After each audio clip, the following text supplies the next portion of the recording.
And we're live! Hello, everyone, and welcome to the Those Aren't Biscuits live internet talk show. Hosted by me, Jonathan Cadotte, and my buddy over there, Owen Adams. Hello! Yeah, we are a pop culture talk show. We like to talk about everything from video games, to movies, to comics, to books, to television, music, you name it, we'll probably talk about it. Hell, we even dip into politics from time to time. We're just that crazy. And then quickly try to veer off before we derail the entire show. We are an interactive show, so if you are tuning in as we speak, feel free to drop questions or comments into the chat room, and we will get to them, and we will respond appropriately. Yeah, this is a little bit different kinda...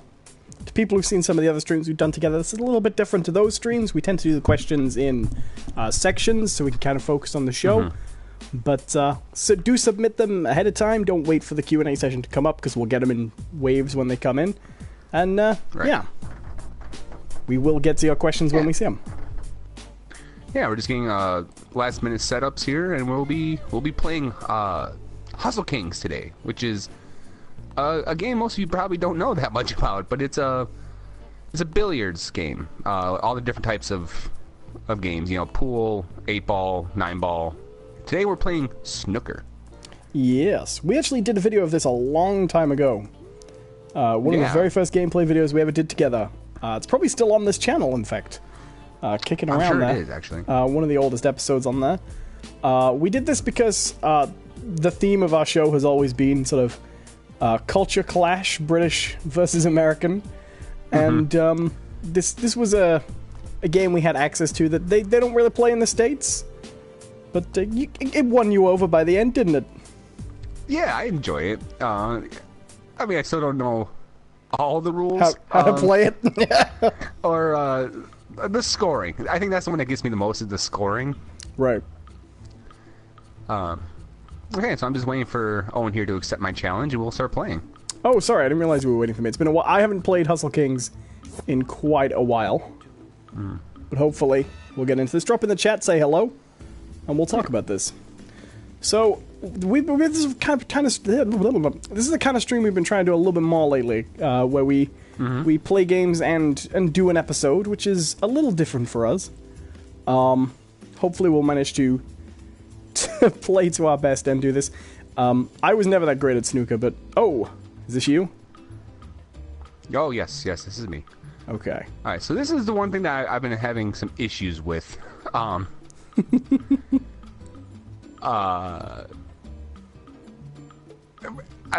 played this a couple times leading up to this stream, just to kind of remember some of the controls, but I always hit the wrong ball first.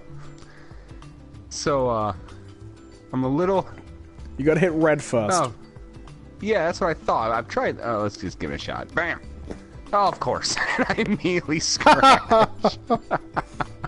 For people who've never played snooker before, it's nothing like pool. It's a lot more different to pool than you might think. Are you gonna play on? Yeah. Oh, is it me? Do I play on? No, I'll play on, thanks. Except what you have to do is you have to alternate. You have to alternate a colored ball to a... Oh man, what's the refined... Ah, yeah, the D-pad. You have to alternate between colored ball shots and... Oh man, what is it to get the top-down view? See, I couldn't figure that out either. I'm not gonna lie.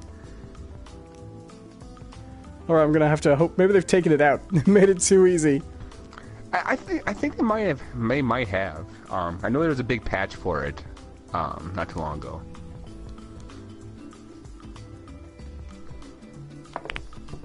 Oh! So, figured we'd start this show off how we normally do.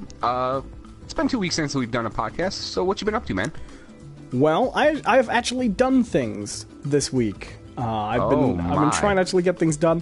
A few things I thought you might find interesting. One of the most interesting things, it's your turn, I think. Yep. Is I actually I caught up with Supergirl, which we talked about this a while ago. The Supergirl TV show, which is it's technically one of the CW shows, but is not 100% in the Arrow universe. It's in the Arrow multiverse, shall we say. We caught up with it. We watched all the Series 1, because we'd only got to about halfway through Season 1 when it first came out.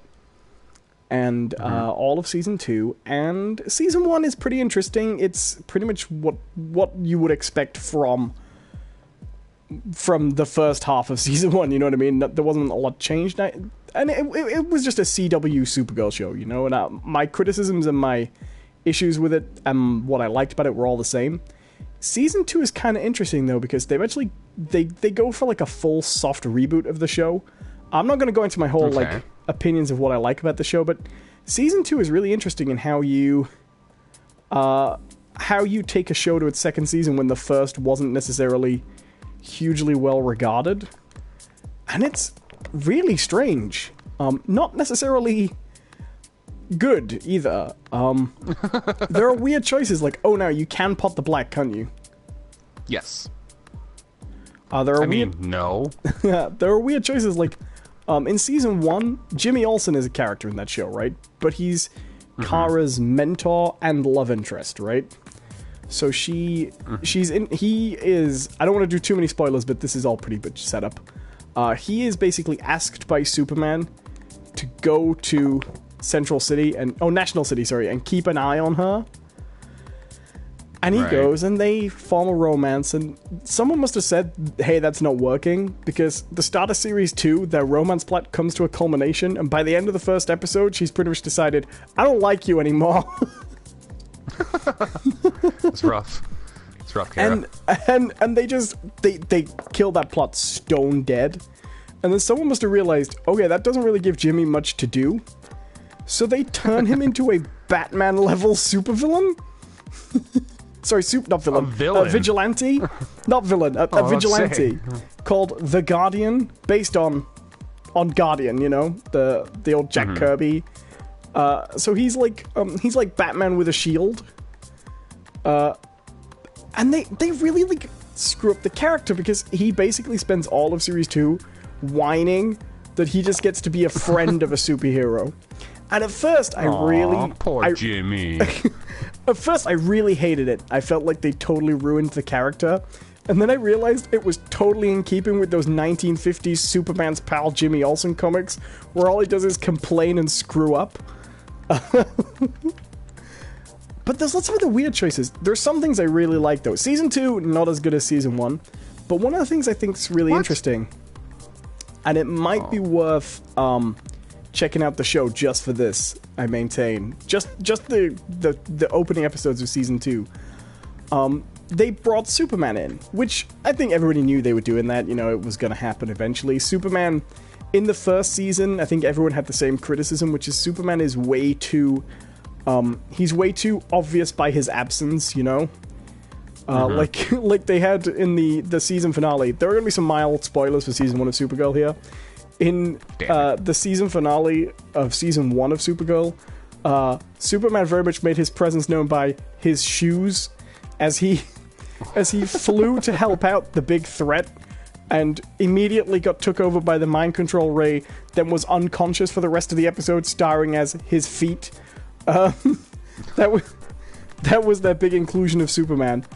But in Season 2, they actually bring him in, and what's really interesting is he is Superman, right? He's 100% the Superman you know and love, with the charming personality and the friendliness and all that perfect, but he's very much in the show as a supporting cast member, and that doesn't really happen often, you know? Right, yeah, it's very, very uncommon. And so it's weird to see Superman as the visiting cast member. You know, he has Lois back home, and all his stories and his past adventures with the Luthers and things like that. And he isn't really involved in Kara's life. And not only that, but there are situations that she knows better than him. And so that was kind of interesting. So, the problem is, by the end of this season, it becomes a show about policing aliens. It really ceases to become a superhero show. You know, that's what I noticed when I was watching. I picked up, like, one episode one time, and I noticed that there's, like, this really big, like, men. Oh, what's the chalk button? Oh, I found it. What's the chalk button? You shake the controller. You shake the controller. That's not how you used to use it, is it?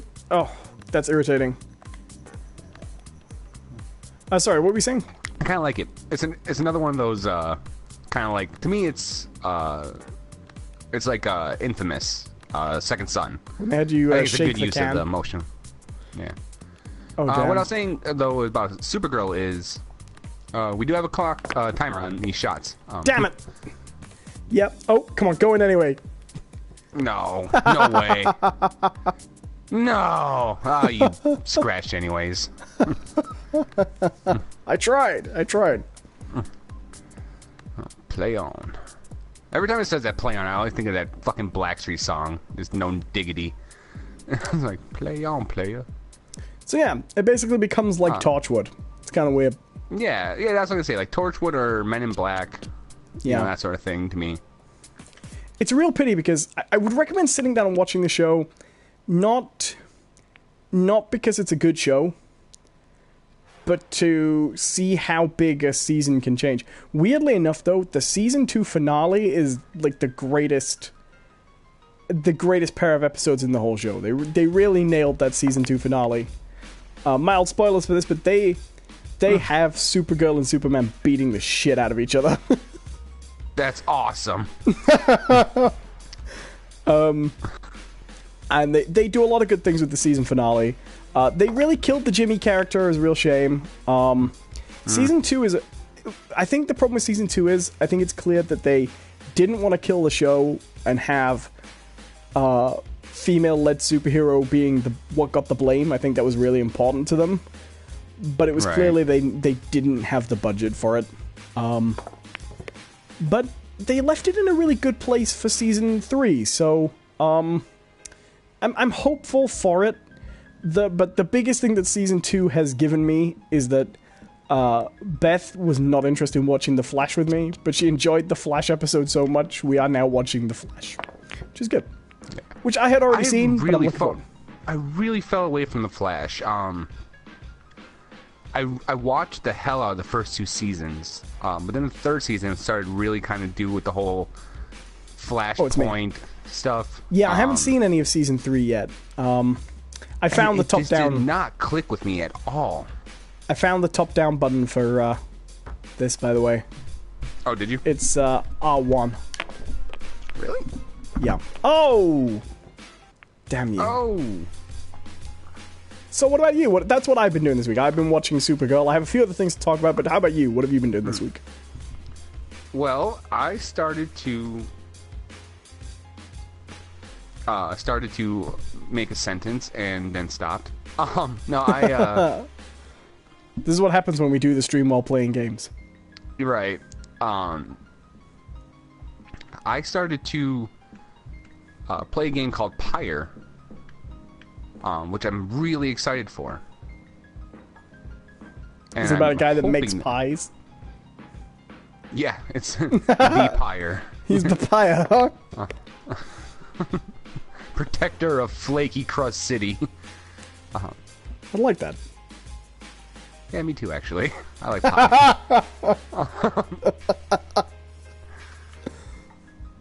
But I think it's fair to say John is winning. Am I? We're very close, actually. We'll get a few rounds in on this anyway, though, because Snooker lasts long. Yeah. It doesn't last as long as a normal show. Hello in the chat to Sam, by the way. Welcome. Hey, Drop in and ask your questions, guys. We'll be doing sessions of Q&As midway through. If you've never been here before, this is it's a live internet talk show where sometimes we play games while we talk. Yeah. We do our best. Sometimes we don't succeed, but we try. At either. No, we're playing Game Fire, which is the third game from what has become one of my favorite video game studios, Supergiant. The D-pad is not as refined as it used to be. It's harder to nail a shot. Sorry. Oh, if you hold down circle, you can do like a fine-tune shot. Oh, yeah, there we go. Hold on. Yeah. Sorry, I should have got a few practice games in before we did this, but been a little busy this week. Right. Oh, that was close. If the name Supergiant doesn't ring a bell to you, they did Bastion. Bastion was their first game, which was a isometric beat 'em up game on Also, liked Bastion. like a dual stick shooter. Bastion was easily my favorite game of the year that when it came out. Bastion was amazing, and because what made it so good wasn't just like the gameplay was really solid, with all the, because you could just go nuts with like your weapon combinations, and every different combination you had really changed the game. It changed how that game played. Right. Which I love. Why can I not take this shot? Oh, I gotta nominate the ball. There we go. No, I messed it up anyways.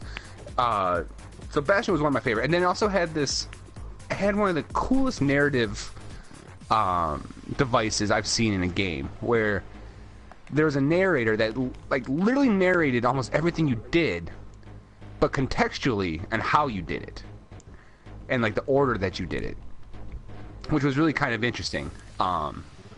It wasn't super like plot heavy, but it had just enough Right. just enough strings to keep it going. Didn't feel forced the way a lot of them usually do as well. Right. And then, like, of course, the music was beautiful in it. I actually bought that soundtrack, and which is something I don't do. I almost never buy soundtracks. Not for games. Musicals yeah. at best. Yeah. I think I might have bought Rent back in the day. Rent. I love it. That was the first musical you'd think of. Rent. That was probably my favorite musical. The cutting edge of the musical guy. industry. Sorry? I'm not a big musical fan. I'm really not. Not. I know it's gonna sound like some assholes I used to go to high school with, but I have an issue with the whole idea of everyone just bursting out a song randomly. You know? Right. Like a contextual issue. Like, I've often wondered, is it supposed to be actually happening? That genuinely causes issues for me. In the context of the story, is the song happening or not? Right. And Rent kind of gets away with it a little bit because like these are all artists and they're all, you know, bohemians, and or not like actual bohemians, but like they call themselves bohemians. Right. I don't think they're from Czechoslovakia. Or sorry, the Czech Republic. That'd be a great misunderstanding, wouldn't it? Yeah, I'm kind of curious how Rent did in the Czech Republic. Everyone's like, wait, what? Viva Wham, what? But anyways, back to Bastion. Beautiful music, and then they did Transistor, which was another which PS Plus also, game. Yeah, which is also really good. It's a really good game. I think there's something else that came out that year that kind of caught my fancy more, but Transistor is easily in one of my top 5 lists. So I have a real affection for Supergiant and the way they make games. So I was really excited to... oh, come on. I was really excited to start Pyre, and like I kind of purposely didn't watch a lot of like the promotional... Sorry, that's just me muttering in the game. Okay. Oh, we're getting shot on red balls, yeah. Oh. Well, I'm sorry. Could be worse. We could be full up on blue balls.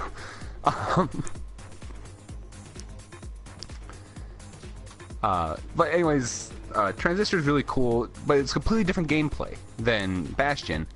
And so when they announced Pyre, like I'm like, you know what? I'm purposely going to avoid as much of... Nope. Oh, cool. We squeezed past that. As much as I can about that game, because I was curious. I wanted to know what they were going to do.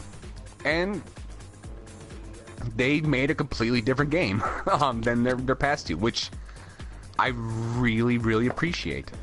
I always like it when it happens, but it's always a shame when it's something terrible. Like, like, oh, well, their first 3 games were just works of art. I'm gonna go in blind and pre-order no matter what.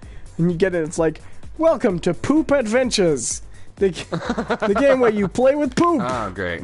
Yeah, like, hey, well, I bought it now. Zip. Like, the music's fantastic. I am not doing well. Yeah, and so yeah, this Pyre is very different, and it's actually very different from their past two games in style as well. Well, Bastion and Transistor were quite similar, weren't they? I would say those two were the fingerprints of the developer were on those pretty clearly, you know? Right, absolutely. They kind of had the same sort of narrator style, because there was, while in Bastion, the narrator kind of spoke as if he was telling the story about the kid. Damn it. And the events.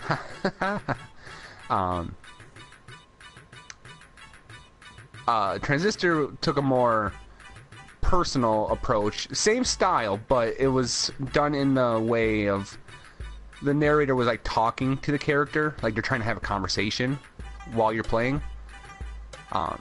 Still worked. It was still good, but similar, very, very similar.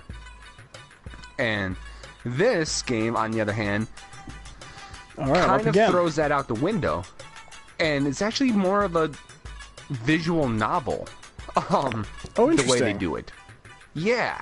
You see, it's very much I'm not a huge fan of I'm not a huge fan of the visual novel, but I like the idea of somebody taking that.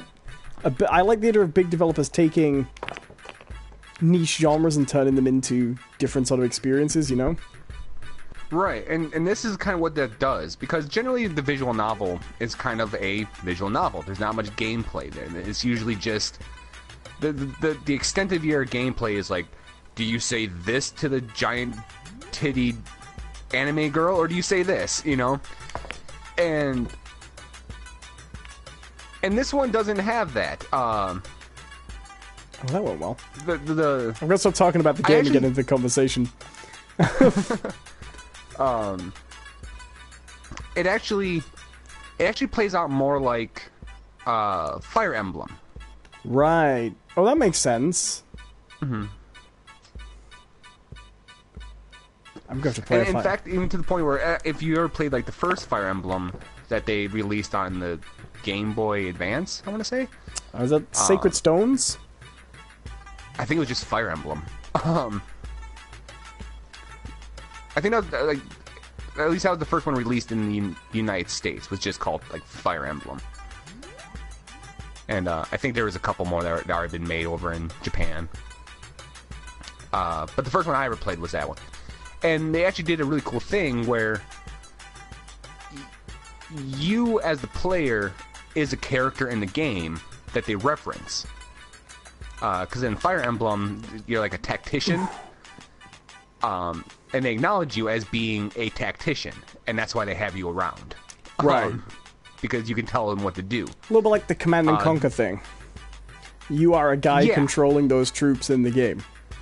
Mm-hmm. This is very similar. They call you the reader in this one because you, unlike everyone else, have the ability to read, and you can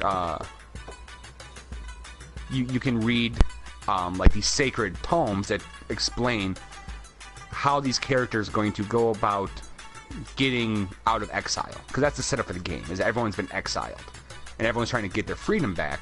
But the only way to get your freedom back from exile is to go through this very specific set of like challenges, and your character is the only one who can read like how to do this and where to go. Do we not get to nominate balls anymore once the reds have gone? That's right, isn't it? We should do them in order. Yeah, then. we have to go in order. I think it's yellow, pink, green, blue, brown, and black, something like that. Well, so yeah, it's kind of a cool, it's kind of a cool setup. I like it a lot. I will admit, I'm kind of slow on the gameplay right now.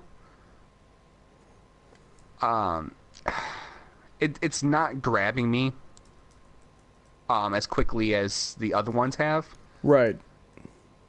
And because the gameplay actually kind of boils down to like mystical basketball.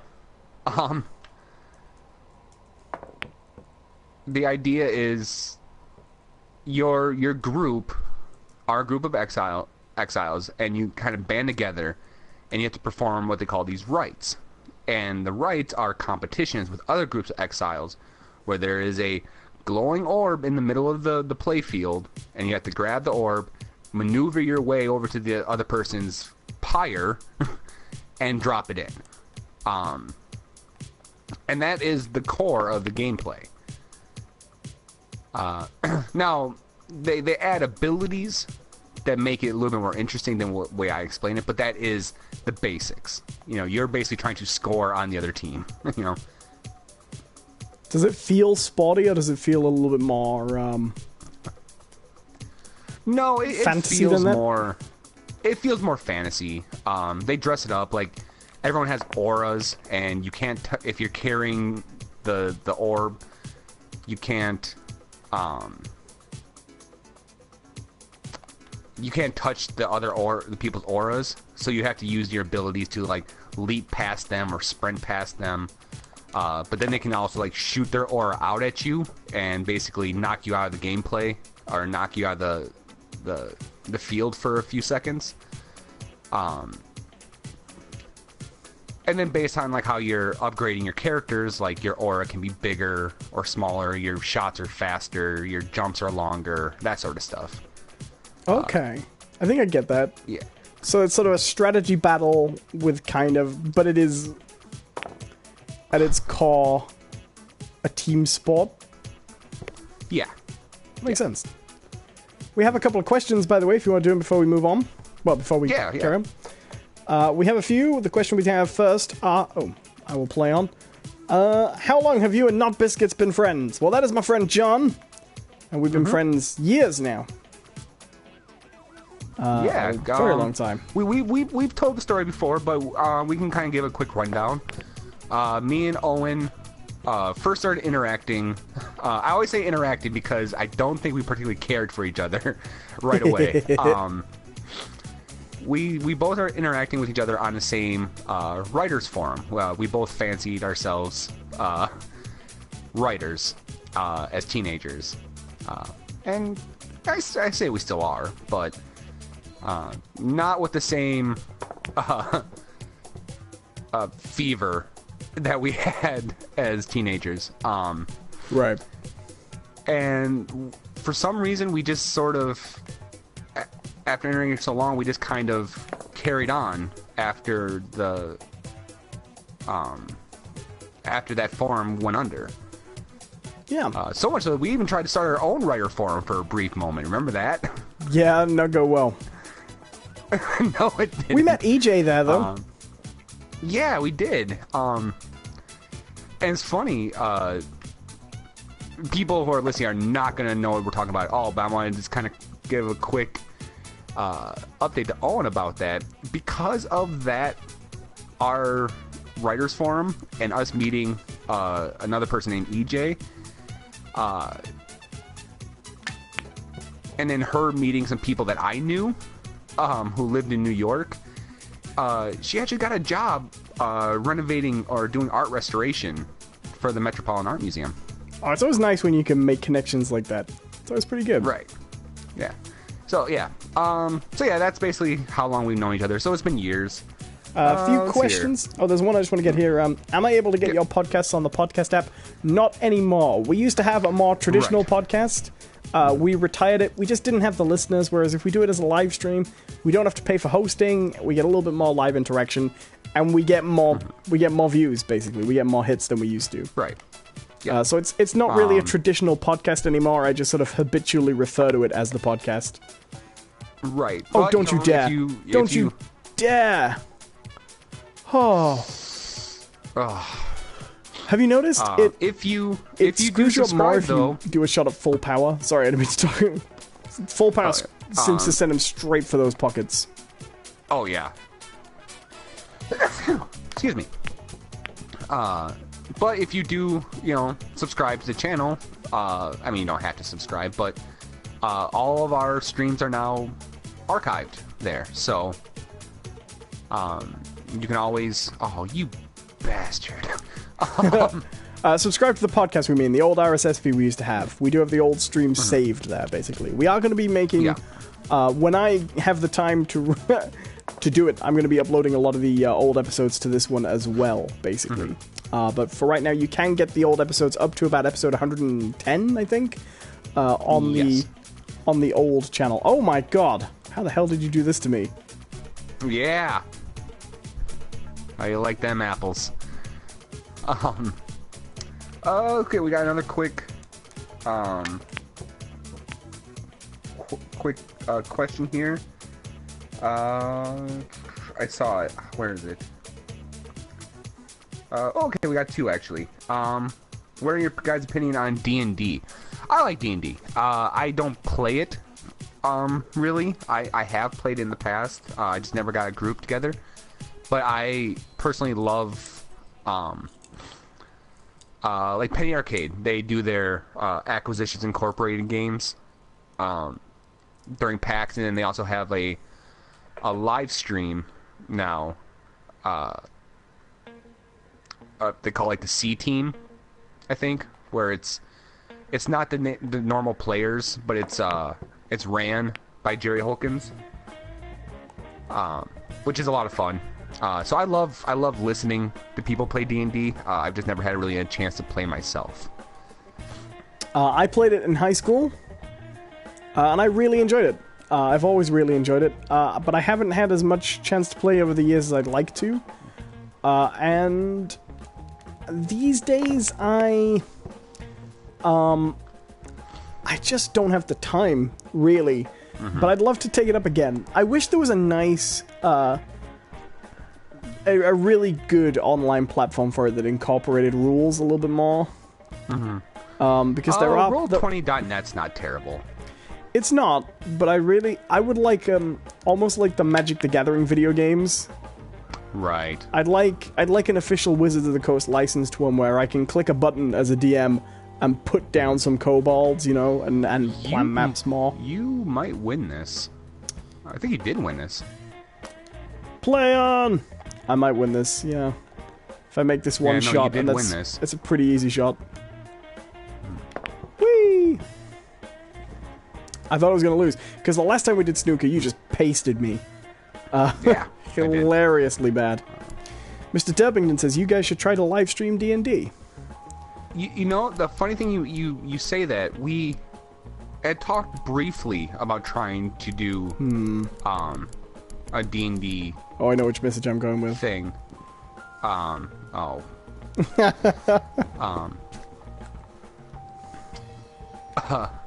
Yeah, a long time ago. We need to get back on that. Yeah, it's just gonna... Alright, I'll just challenge you again. Yay!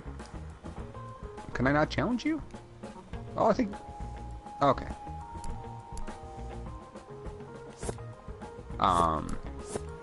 Here we go. View challenges. But accept. It's just one of the things where, like, just doing me and Owen wouldn't necessarily be fun. We need a couple other people. And if you're a fan of Owen's stream with like Destiny, you realize that organizing people to do something is not easy. Because we're still trying to set up those raids. Yeah. I don't know, maybe we can do it as like a subscriber goal. If we get 1,000, if we get 1,500 subscribers on this channel, oh, it's me. Hold on. We'll start taking it more seriously. We'll take a serious approach to it, I guess. Not promising anything, but you know, we'll discuss it more. And the last question I see, break. The last question I saw real quick before we move back on is how'd you guys get your name? This is another one that we've another question that we've gotten quite a bit. When we were deciding on our podcast name, we I'm sure we can actually still find it. There is a lengthy messenger discussion about what the name should be, and it went from everywhere from like super goofy to like really boring and plain names, you know. And it eventually came down to, I think, an old argument that me and Owen had about the term biscuit. And because, you know, in America and England, biscuits are two different things, generally. And so to kind of emphasize the idea that, you know, he's British, I'm American, we're different, same language but different, we went with the name Those Aren't Biscuits. And then the channel became Not Biscuits because it's shorter. Yeah. Yeah. So what were we talking about before? Pyre. You know, even though the god damn, I cannot make those shots. Even though the gameplay hasn't quite grabbed me yet, I have a feeling that it's going to keep expanding to a point where it's going to be very interesting, because it has the hooks to be very interesting. With the different abilities, and each character kind of plays a little bit differently. So you have one character that's super fast, but doesn't have a big aura, and can kind of get pegged really easily. Oh, really? Hey, if it's consensual, I ain't complaining. But then there's also characters that are really, really big, can just lay waste to a playing field, you know, taking multiple people out of the game for a little bit, but they're really slow. And so it's all about, you know, kind of choosing your right players for the moment, and then also being able to coordinate them, you know, because nice shot. Yeah, not exactly what I was going for. Yeah, I know. Like, there's no way you planned that, but I'll give you credit. No, I think it's good. The music, once again, is amazing. I believe they used the same people that they've used before. The composer I know is a guy named Darren Korb, and generally the vocalist that they use is a woman named Ashley Barrett, I think her name is, either Barrett or Barnett. So that's all still there, and it's beautiful, it's amazing. The artwork is beautiful in it. It doesn't look like the other two games. It definitely has a different look to it.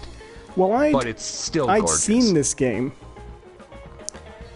but I didn't realize it was made by the same people until you told me.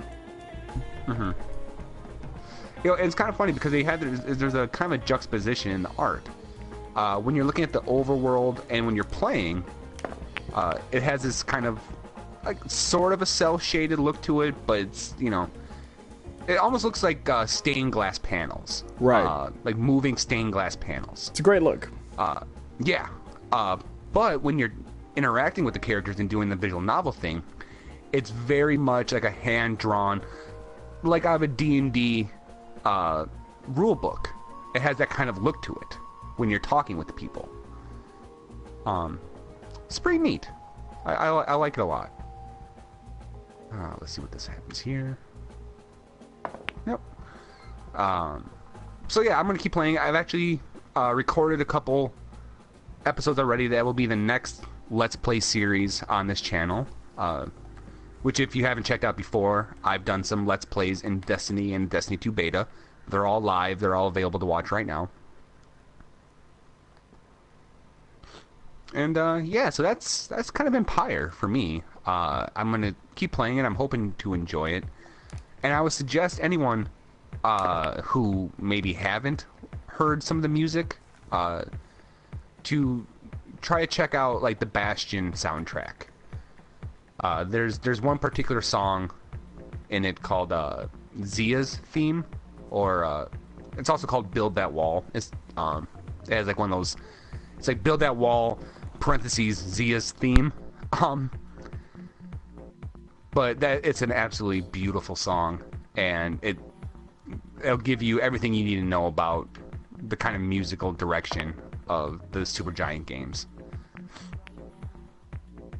Because that's kind of always been the Supergiant MO, though, is fairly simple gameplay mechanics and hooks, but incredibly elaborate art and music direction. You know? Right.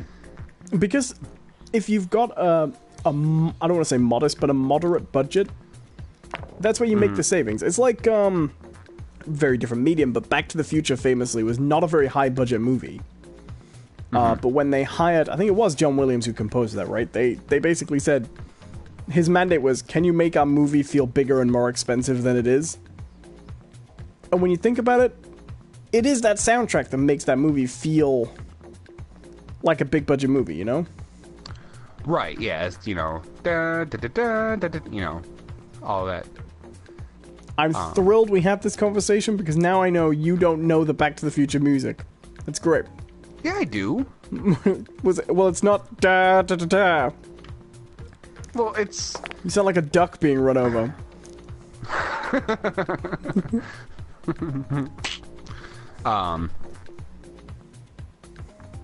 Okay, well, how does it sound then, champ? Da da da da da da da. There you go. Like Okay, that's basically what I did. You're a duck with me. I'll let you off them. Just a couple of ducks. So we also played the Destiny 2 beta this week. That was good, wasn't it? Yeah, we did. Yeah, we didn't get a chance to talk about that on the podcast, did we? No, because we skipped it. Well, it's my fault, but we didn't do an episode last week. Sure, you want to talk about it? You did that on the channel as well, which is pretty good. I can't see that pocket because the stupid nominate ball. Oh, I hate that thing. They haven't fixed that yet. Oh, it's alright, I'm not gonna get that damn shot in anyway. I'm gonna have to go for the best. Yeah, we did the Destiny 2 beta. What did you think? Well, you know what? You talk about Pyre for a bit. I need to volunteer a little bit. Yeah, I had nothing better to do with that shot. I liked it. No, the Destiny 2 beta I liked a lot. I really enjoyed. Yeah, me too. I thought the, I'm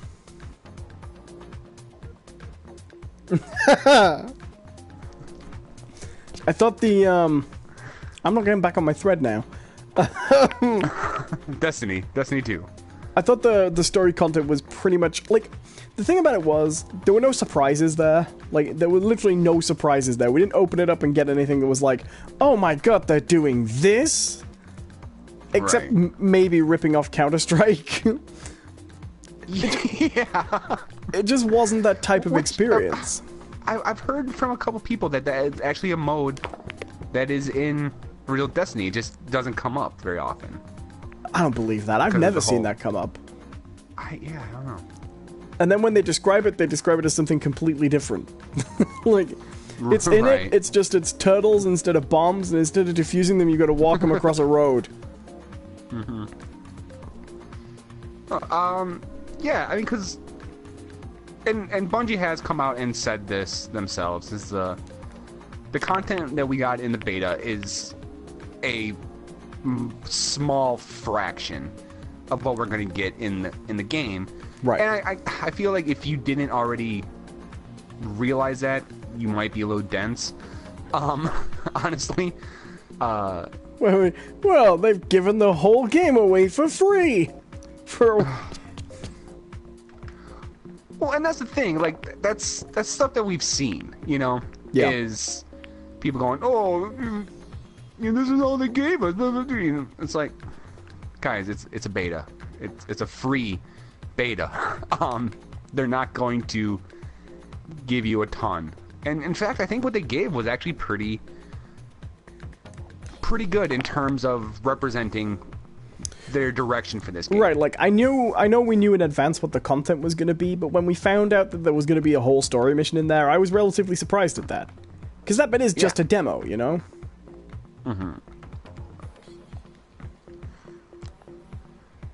And yeah, so when you look at what they offered, I think you get a really good idea of what you're going to get in the full game. Granted, you know, the Crucible, they only showed 2 modes, you know, the standard, control, and then the competitive one, Countdown, I think it was called. But you get the feel of what they're going to, more of a tactical approach. Right. I actually liked I liked the drop to 4 players in the end, even in Control. Especially for me it was really shown well in Control because one of the issues in Destiny 1, especially with Control, is oh my god, I cannot make a shot today. One of the problems for me, especially with Control, was sometimes you would get these matches where, I mean, fair enough, like the other team was just dominant, and they would have all 3 points locked down, and it was just a case of running down the same corridor Jesus, man. Of running down the same corridor time and time again, just getting wrecked. Right, and, I mean, if you're in a Control match with 3 points, and you've got a team of 6, that's 2 people you can have on every point. If you're organizing well, you know? Right. And this way, since there's only 4 players per team, and there's 3 points, it kind of keeps the game moving. Even if you're far behind, it always kind of feels like, oh, maybe we're just a little bit away from turning it around. Yeah. No, I liked it a lot. Which I really liked. I thought Control was... the first time you play it, you think, well, this is just the same, you know? Mm-hmm. But I thought it was actually significantly improved in a lot of ways. And then Countdown was good. The only thing I didn't like about Control, actually, was I just didn't think that map was great. Yeah, the map... They could probably... I don't know, was that map supposed to be set on, like, the new planet? That Cassius or whatever? I guess? Because I can see that, like, trying to show off the new environment. But it really didn't do enough to show off the new environment, because it kind of looked very similar to, like, some of the Venus maps from Destiny 1. It looked very Black Garden-y. Yeah. Oh, what we got left? So, I gotta There's turn no this way I around. can get this black in from here. But yeah, I don't know. I was pleased with the beta. You know, I didn't go in with expectations that I was going to have like a full game experience. Right. With it. Once again, I think if you did, you're dense. Happy Halofish said the planet is Nessus. Fair enough. Nessus, there we go. Yeah, Cassius is actually a real thing. It's a moon, isn't it? Well, most of the planets on Destiny 1 were real planets. I say most of the planets. Yeah. Aside from Venus, they clearly made up that one. But I think the idea was that this new planet was going to be one that they kind of created to kind of have a more exotic feel. Yeah. What did you think of changing the weapons? We've all been to Mars before. We know what that's like. Well, the weird thing is, Mars just feels like an airport all the time. Don't you think? It just feels like an airport and hotel in Destiny 1. An abandoned airport. Pretty much. Except when we had to do those fucking patrols. And we got the one checkpoint that was broken. Oh yeah, we couldn't get in? Yeah, we spent like 15 minutes trying to figure out how to get there. We realized that we had to just go back to the edge of the map to reset it. Through the Stargate. Yeah. Mars is a little bit of a... Like, it's totally barren, so the only time that happens is in that one little rock formation. Right. So, I don't know. It made me more excited for Destiny 2 for sure. It did its job. What do you think of the weapon system? Because this is the thing that seems to be the most controversial, but I actually really liked it. You know what? I didn't think it was all that much different. I mean, it clearly was. But in practice... Well, the thing about it was... I don't think it was different enough you to still, really make a big deal. You still knew what you were getting when you selected your 3. That's going to be my big, like, last chance. This is going to be my second option, and this is going to be what I spend most of my time with. You still knew it was going to be that, you know? Right. Yeah, I don't know. I guess when the real question is going to be when you start collecting more loot, you know?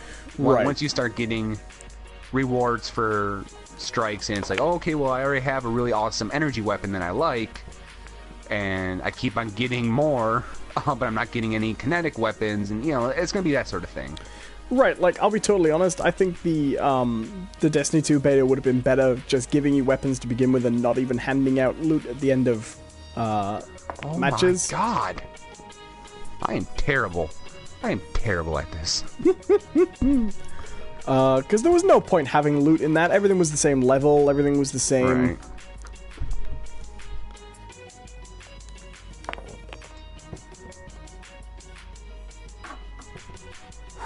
I was really worried that would go down there. Yeah, so for me, for the beta, the most interesting thing for me was the story mission. Honestly, yeah. Me too. I purposely made multiple characters just to play that again. I didn't get around to doing that, but I was really hoping to. Yeah, I think I'm going to enjoy. Destiny just as a single player campaign way more than I enjoyed Destiny 1.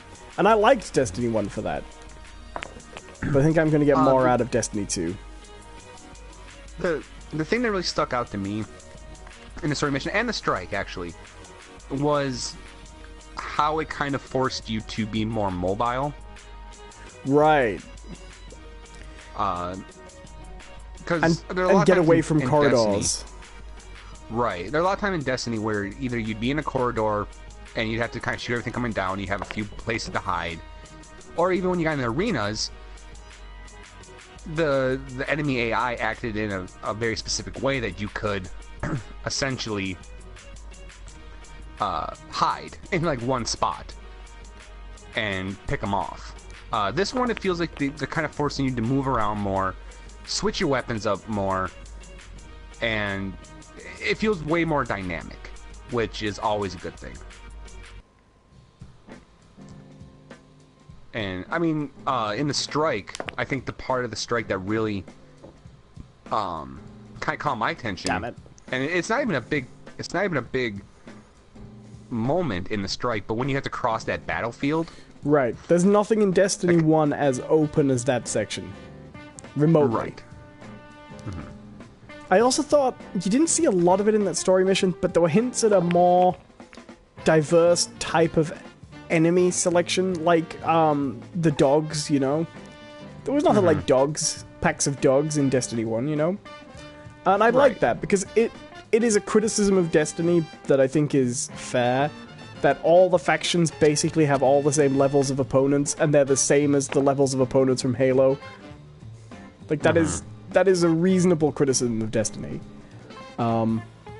Even though each of the individual classes feels pretty distinct, and you can tell why they do it, because they want to have the good loot structure, you know, and you want players after a while to know what the enemies they're getting into are going to be.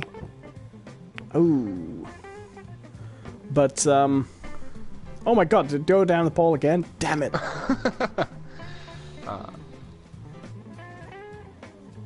Play on. Hey, we have a question that might be interesting, by the way. I don't know. Do you want to talk some more about Destiny? Sure, yeah. Mr. No, that's pretty much my... Yeah, me too.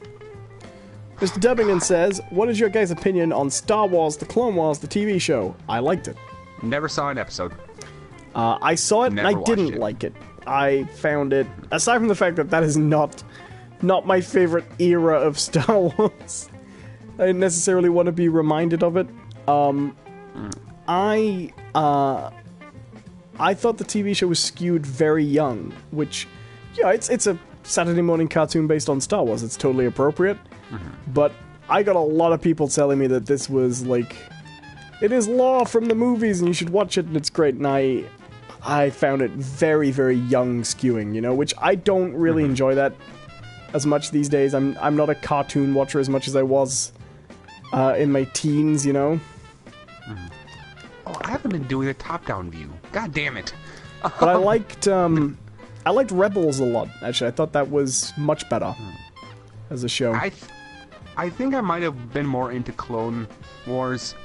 I mean, this might be the case, but from the impression I got when it first got announced, it was very much this is like an Anakin story. Right. Okay. Didn't stay like that. Yeah. If it had been way more like Obi-Wan Kenobi,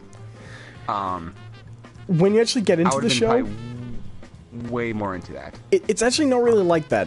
The show itself, the first season at least, doesn't actually deal with individual characters a lot. You tend to visit different characters on and off.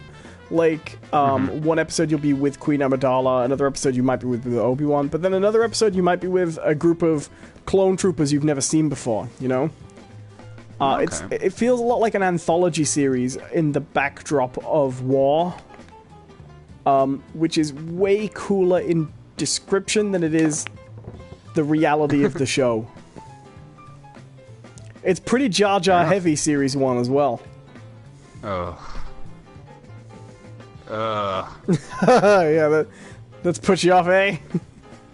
Pretty much. Like, it's surprising because, like, nobody likes Jar Jar, right?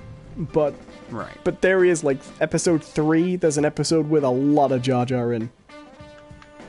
Whereas Rebels feels a lot more, Rebels follows a consistent team of characters and feels a lot more, consistent. There are some really nice ones, like there's a really good one where, the team of Rebels is set during the early days of the Resistance, and, it's got a group of a cell of rebels who don't know that there are other rebel groups out there yet. They haven't formed what will later be called the Rebel Alliance, you know? Mm-hmm. And there's a story where they try to sneak their astromech droid onto an Imperial Senator's ship to replace her translator and her mech droid to be spies, right? And when they get there, they find that her droids are R2-D2 and C-3PO, and a different rebel cell is attempting the same plan at the same time, but they don't know. So we have some dissension in the chat here. Apparently we have a couple of Jar Jar lovers. Filthy Jar Jar lovers here in the chat. You people should be ashamed of yourselves. Ashamed! Jar Jar was terrible. Like, the thing about Jar Jar is, he's not even, he's one of those things, he's so obviously a mistake. You don't know how he got into that film without... without, like, an accident. like someone was walking through the factory and spilled Jar Jar on there. You know? I'm always reminded of that movie, was it Fanboys? I don't think I know that one. Did you ever see that one? No. It's based on a real true story, but they, clearly, made it their own. But about a bunch of kids who go to try to steal episode 1 when it gets announced. And at a certain point, they run into a pimp, played by Seth Rogen, who turns out to be a huge Star Wars fan. And he rolls up his shirt sleeve and he has this huge tattoo of Jar Jar Binks, right? And he's like, man, Jar Jar is gonna be the shit. It's your time, by the way. Yeah. Make sure you're on a timer. Yeah. Mm-hmm. Oh. Yeah, I don't know.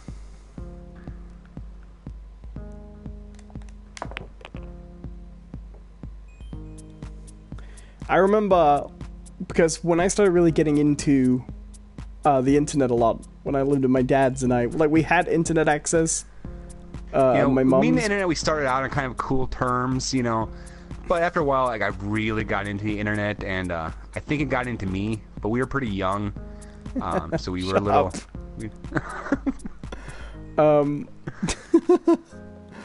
I had internet access, but I didn't have until I went to live with my dad. We just didn't have a lot of it. Like it was phone line based, you know, and you had to get it when the when the bills were off. The mobile bills, the phone bills were off peak and things like that, you know.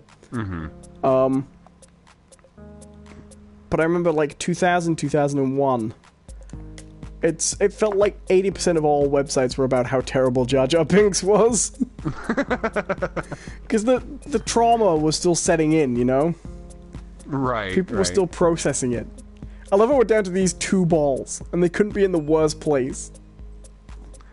I mean, I think you're still gonna beat me. Like, I don't think I can win, but... Yeah, I don't know why. You thrashed me last time. Why am I winning this time? I don't know. Maybe because I can't make a shot to save my soul. What's sort of sweet about... Hey! What's sort of sweet about Jar Jar these days, though, is he's terrible, you know? But, like, at this point, it doesn't even make you angry anymore when you see one of those films, you know? You're just like, whatever. Wow, look! This is still here. I mean, the fair thing about, like, to give Jar Jar some credit, if he was removed from those movies, they would still be terrible movies. Right. I think he's become like the whipping boy for the prequels, but honestly, like, those movies were so flawed. Yeah. The weird thing is, like, it's one of the few things where my fandom overtakes me a little bit. If I'm doing a marathon, I will still watch those films. Although I find it easier now that we have more Star Wars films that are good. Like, it's significantly easier to let go of episode 1, 2, and 3 in a watch through now that Force Awakens and Rogue One exist. Because you don't want to stop at 3 these days. You want to marathon it, you know? Yeah. Do it. But going all the way.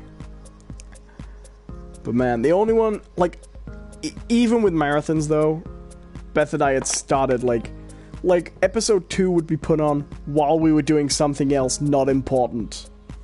You know, like, oh, we gotta do the laundry. What should I pick?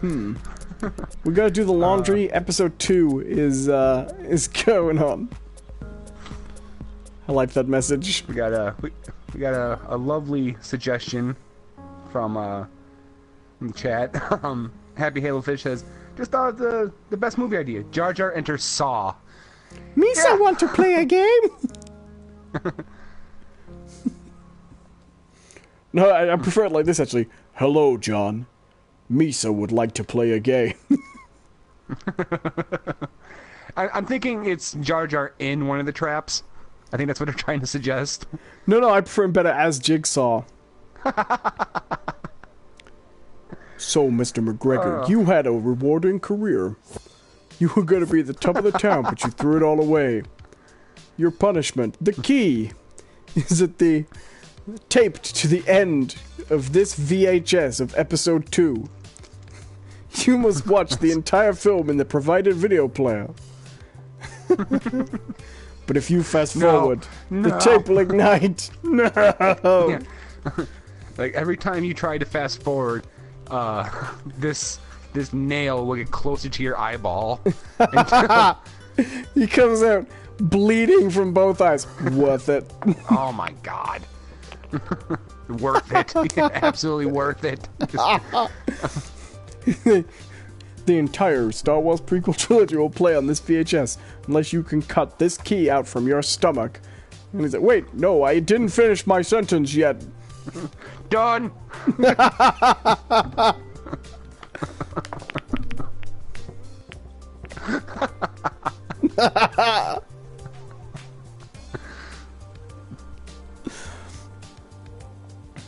Well, I managed to actually pop one, which I really was not expecting to do, but I've now left myself in the most ridiculous place. Like, I'm gonna get a foul if I hit a red no matter what, right? My only hope is to hit the cushion and bounce it into a colored ball. But you have to nominate that ball, too. You are correct, sir. That's a self snooker.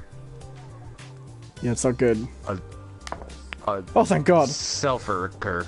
I didn't pot it, but I didn't foul it. That's all I need.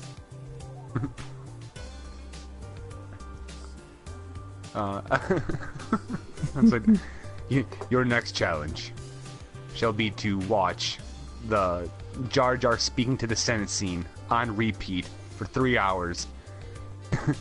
If you sit up from the chair, a gun will go off. They'll blow your brains apart. Can you... Jesus Christ, man! It's only a movie!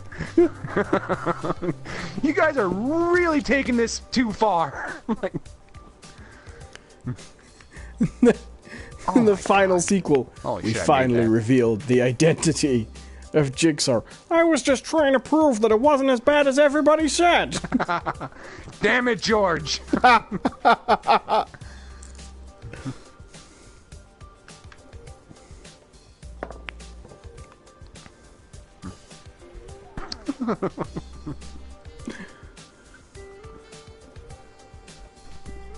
Fucking George Lucas. I do like that they basically modeled Boss Nass after him. Oh, that was kind of a touching. Judge Lucas is in the Jigsaw trap. Hello, Mr. Lucas. Would you like to play our game? He's in like the reverse bear trap. Right. In front of him there's a gun, and a man dressed as Greedo opposite. All you need to do to receive your freedom is shoot this man before he shoots you. I won't do it!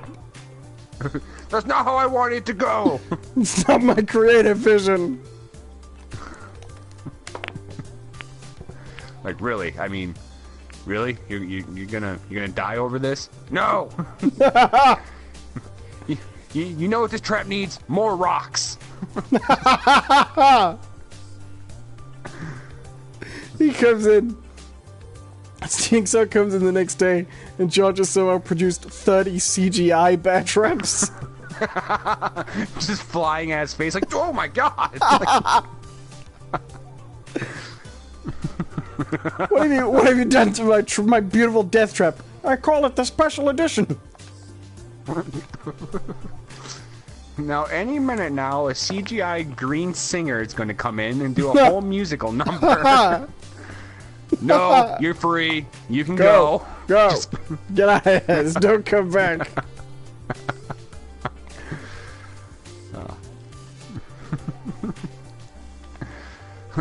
Alright, thanks for letting me go, Steven. How'd you know it was me? Well, you know.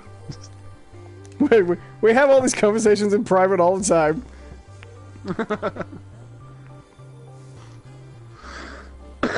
Yeah, we have all these conversations about how Steven Spielberg wants to kill George Lucas.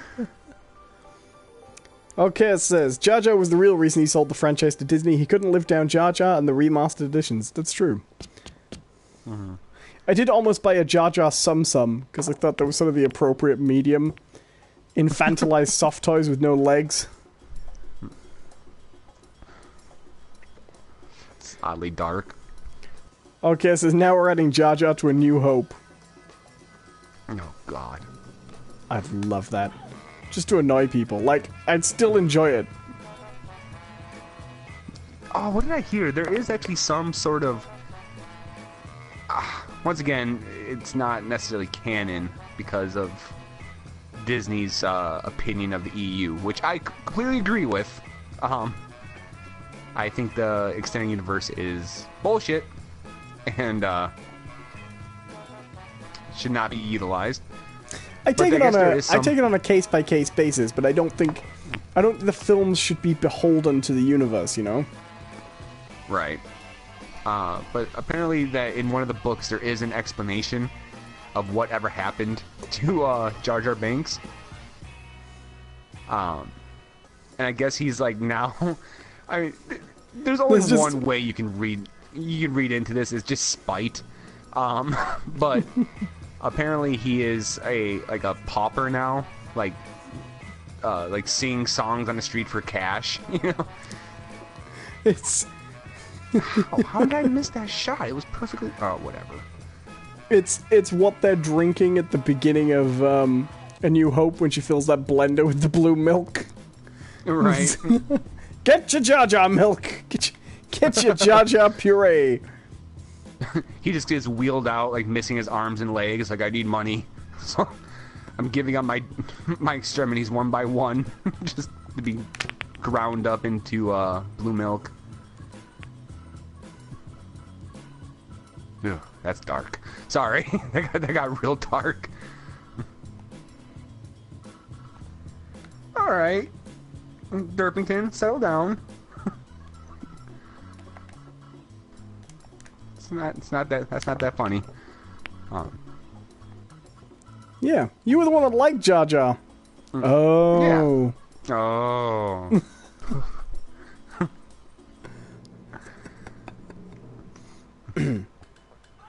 Anyways, Oh,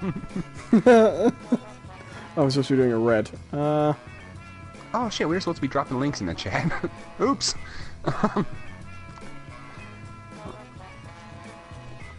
So, yeah, you got anything else to talk about Star Wars? No, I don't really know how we got on Star Wars. Question in the chat. Yes, I remember now. So,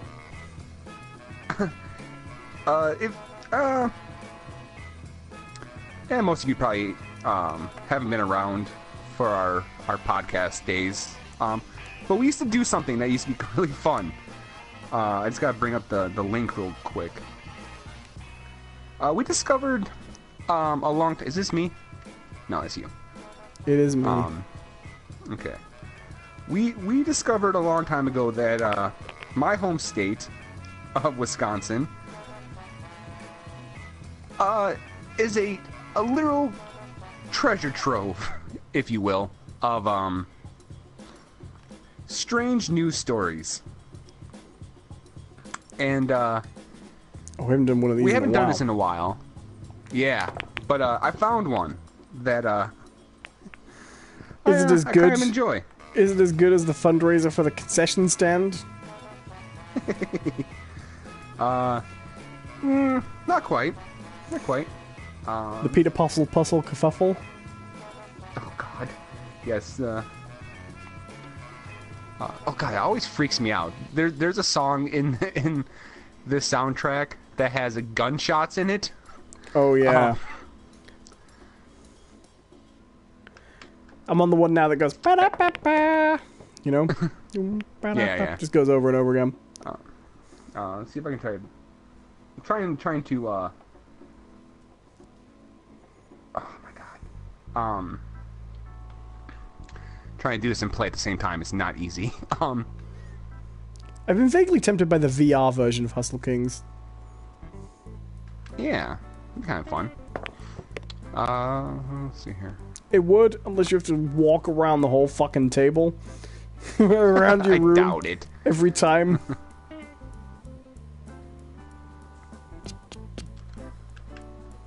Oh my, okay, I missed.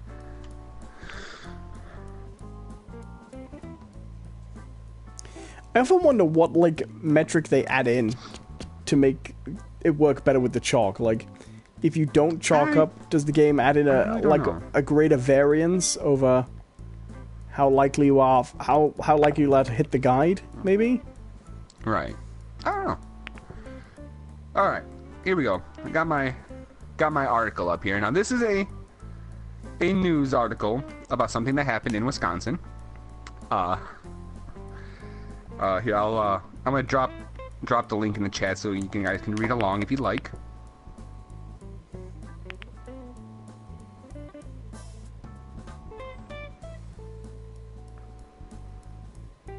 There we go.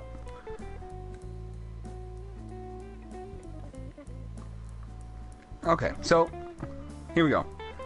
No shirt, no pants, no service. Nude man chases wife after fight over breakfast. Tell me no more.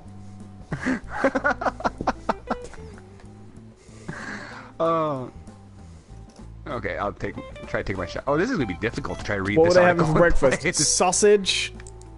Oh, I missed. Alright, this is from Reeseville. Running outside nude is bound to draw some unwanted attention. Good, yeah, I can vouch for that. Observation there. Yeah, yeah, really. It's We've all been there, right? What I like is that there was a guy who just read that and went, "Aww." Well, shit, really? Tuesday, it led to a drunken driving charges against a 60-year-old Reeseville woman who was arrested after getting into a disagreement with her husband over breakfast plans. Oh, okay. This is... Like, I still want to win, but I also want to get through this article. Going to do another round of questions soon, I think. And see you later, Zach. Thanks for watching. Oh, I made that. Well done, sir. Alright. Dodge County Sheriff Dale Schmidt said the couple had been drinking alcohol the night before. The woman wanted to leave their home. No. Preposterous. The woman wanted to leave their home in the 200 block of Emerald Drive for breakfast, while the husband wanted her to cook breakfast. Which, I mean, he could have just cooked himself, but I think he's the more reasonable one here. You know, they're clearly drunk. Maybe we don't make that drive out for breakfast, Denny's, you know? Right. Yeah. Oh, I thought I made that. That was close. What? I'm saying that was a close shot. Oh. I thought you said that was gross. I was like, oh, what? Let's see here. When she refused and tried to leave, he ran out naked, holding his clothes, and jumped on the hood. Schmidt said. How'd you like this breakfast? Sausage and two pancakes. How about a little spotted dick? I told you you had to take care of that. Penicillin, clean it right up. But oh, here we go. Gotta make a shot here.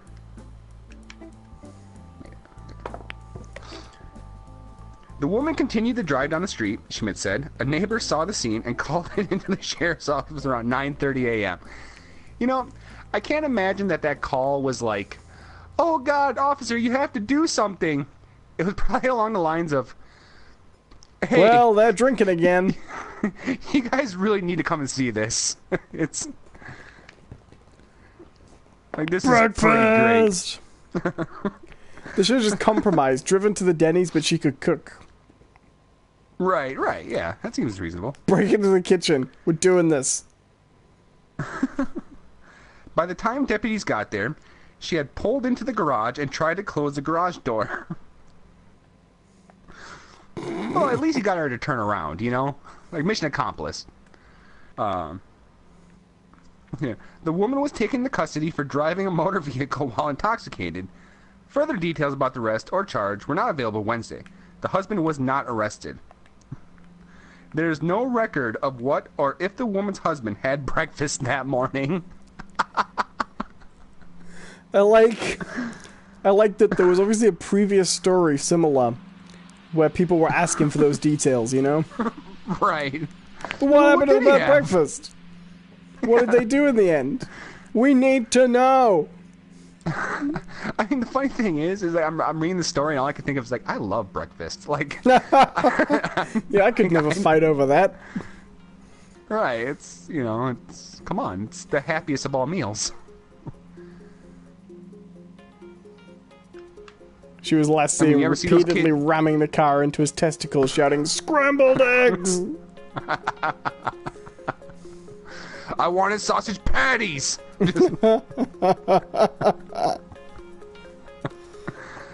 Oh my god. Fucking...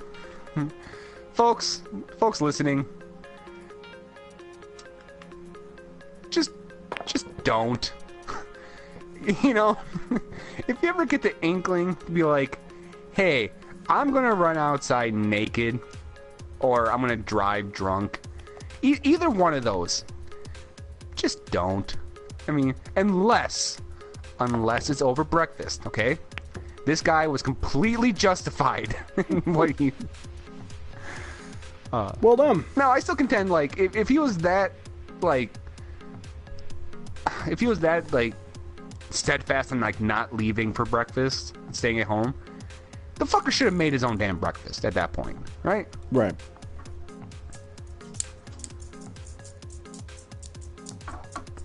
So that leads me to ask both you and our chat, what's your favorite breakfast item naked? Anything I don't have to fry first. See, I don't know. I kind of like it. It's exciting. You know, it makes the morning, you know, come alive. Really. You know. I remember the one time I was frying bacon. I was frying bacon naked, and I accidentally dropped the whole bag of bacon into the grease. And honestly, I've never been afraid of anything again in my life. I like to really close my eyes. I like to close my eyes and indulge in my favorite fantasy that I'm being spat on by an angry dragon.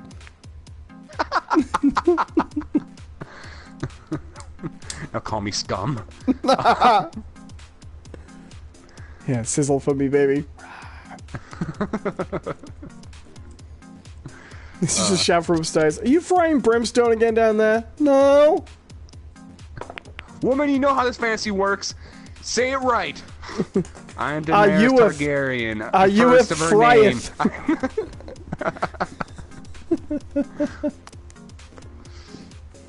Freer of men, breaker of chains.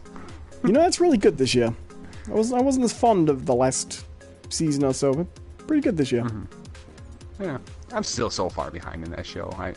But I still know everything that's happened. Because you can't avoid it. Oh, that is the law of the internet. Yeah.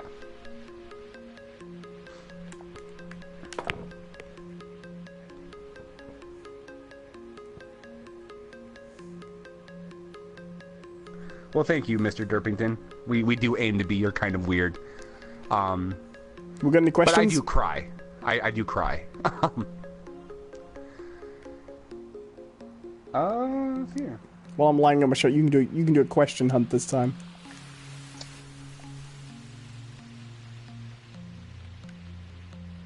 Not really seeing a question here.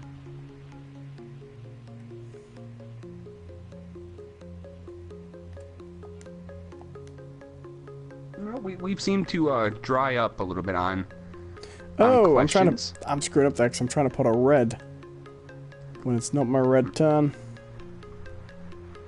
What the hell am I gonna do then? Yeah, guys, if you like the show so far, please like and subscribe, and share it. Share it with your friends. The more people we get in here, the better. It's always better to have a bigger audience for these types of shows, so we get a more variety of interaction. Damn it! And I was hoping it's more that fun would for us, really. Squeeze in a little bit. Oh boy. Mr. Devin says, climate change. What about climate change? Oh, yeah, is that a question? Climate change. Our great and native home is melting. The climate change national anthem. We live in climate change land. I'm Mr. White Christmas. Mr. Heat Riser. Mr. Devington says, do you believe in it? Oh yeah, sure, I'm not an idiot. Yeah, 100%. If at this point you haven't observed the stuff that's happening to the planet and don't believe that there's something going on, then you're oblivious. Right. I mean, the only people who really argue against climate change at this point are people with a political agenda in opposing it, you know? Right. And the big thing now hasn't been so much like climate change. There's also this really scary narrative, I think is really scary, about that climate change, the climate change that we're experiencing is not contributed by man, that this is a natural occurrence. Right. And it's ridiculous. It's absolutely ridiculous. Well, have you seen that amazing XKCD comic that's a graph of global temperatures? Mm-hmm. It's just a really long image you scroll down, and it goes through all the history we have geologically of it going up and down, and then it just gets to the last, 50 years, and it's just... Right.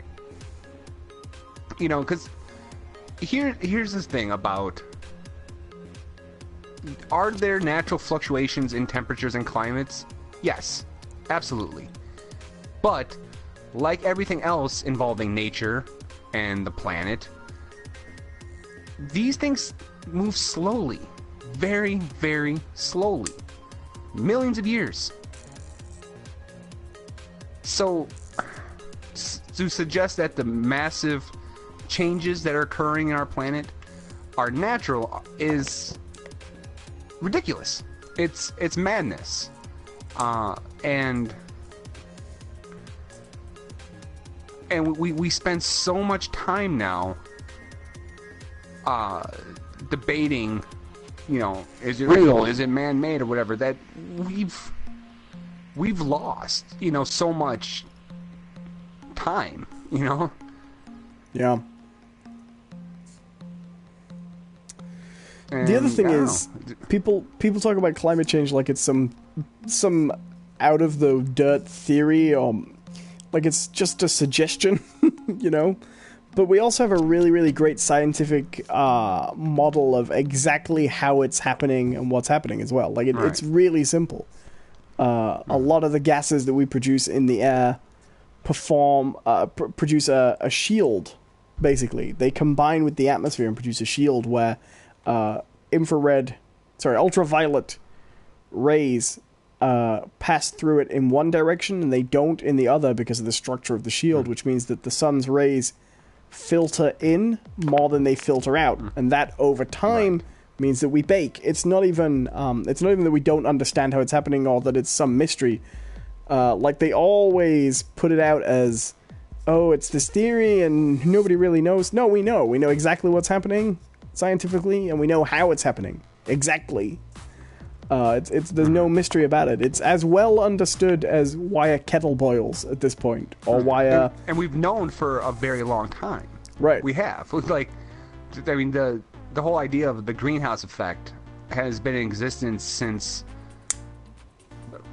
at least early '80s, if not more. Right. I mean, for a while we were big more deal about aerosols. Right. We used to talk about the ozone layer more than global warming, but it's all part of the same nexus of issues, Right. So the issue we have here isn't so much a matter of do you believe in it or not, because it's no longer a matter of belief. It really never has been. It's the big issue with climate change is at what point are people going to be ready to make some changes in our society? Oh shit, I went off to the wrong ball. Make changes not only in society, personally, things like that, to address it. And what I mean by making sacrifices means you're going to have to decide, especially when it comes like to politicians, because it's such a heavily political issue. You're going to have to decide at some point that saving or trying to curb this is a legitimate policy that needs to be voted on. Right, and the problem is they keep trying to deflect by... Like, I recycle, okay? I've got a green bin, and I fill it. It's collected alternately to my other bin. Great. I'm all in favor of that, right? And I'm all in favor of energy-saving light bulbs and things like that. But they keep trying to deflect the issue by suggesting that will be enough. Like, that will somehow... but ultimately, individual private citizens... what they've tried to do is deflect this by making people who do care about climate change feel like they are personally responsible. And the fact is, all human society is responsible, right? Right. Which means that the individual can't contribute as much as industrial regulation. And ultimately, that's the only thing that'll make a change. So there's so much... Like, I'm not saying you shouldn't recycle and use energy-efficient products and drive hybrid cars, and that's great. That's really fantastic, and you should. But a big problem has been that big industry has deflected their responsibility by encouraging individuals to recycle as if it can ever make up for their contribution. Right. And what it's going to eventually come down to is it's a two-pronged issue. At a certain point, it's going to have to be economically viable for corporations to switch to greener practices and things like that. I mean, because look, we all hope, we all hope in our hearts of heart that some of these CEOs and stuff like that who make these decisions would have a heart, and have the foresight to be like, okay, well, we're gonna do this, even though it might not be great for our profits right now, but they won't. They're not going to, and that's not their function. It is not their function to be a conscience, I guess. They can have one, it'd be nice, but ultimately that's not their function. What it's going to take is it's going to take policy. It's going to take actions by governments and governing bodies to create an atmosphere where these things will become viable. Right, you need two things. You need regulation on the bad stuff and subsidies on the good stuff. Right. And, I'm not saying like, tomorrow we need to, stop all burning of fossil fuels and stuff like that, because that's unrealistic. The changes necessary, while, need to happen fairly soon, I understand that aren't necessarily possible to be done, just logistically. As someone who is currently experiencing what it's like in his day job, where you have big logistical issues going on, they're not easy. They're not easy to accomplish. But before they even get to that point, they have to have the right environment to operate in. You get what I'm saying? Yeah. Mrs. Dubbington says, politicians act like we have the money for all those things, like a hybrid car. Well, see, the thing, I don't think that's really fair. Like, politicians have been very lax on regulating stuff like that. But the issue with that is, hybrid cars would have been cheaper by now if politicians subsidized them. There is a really interesting documentary, I've talked about this a few times, called Who Killed the Electric Car? And it's about, I think it was GM introduced an electric car in the late 90s, and they hired it out to people. They didn't sell them. And because it was efficient and it worked and it was nice and people liked it, the state of California put a regulation in that said that by a certain time limit, a certain percentage of cars produced would have to be electric. Mm-hmm. And because General Motors and all industry doesn't like being regulated, they fought against that. And the way they fought against that was they got the state of California to admit, to concede, that if they could demonstrate nobody wanted the electric cars, they wouldn't hold them to it. And then they pretty much set about sabotaging their own electric car. So, right. Politicians very often try to do these things that will resolve issues like that, and it tends to be the business that fights it, to be honest. Mm-hmm. And that's a difficult thing to get around. But politicians are not on top of this issue, but that's because most of them are, to some extent, having to play to a different base, Right. Mr. Turbington says, yeah, but shouldn't that maybe be a global unplug or no work day? No, that won't help anything. If you have a no work day, people watch TV at home and use just as much power. You need regulation to make.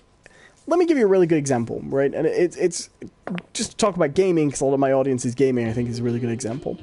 The Wii U was a flop of a console, right?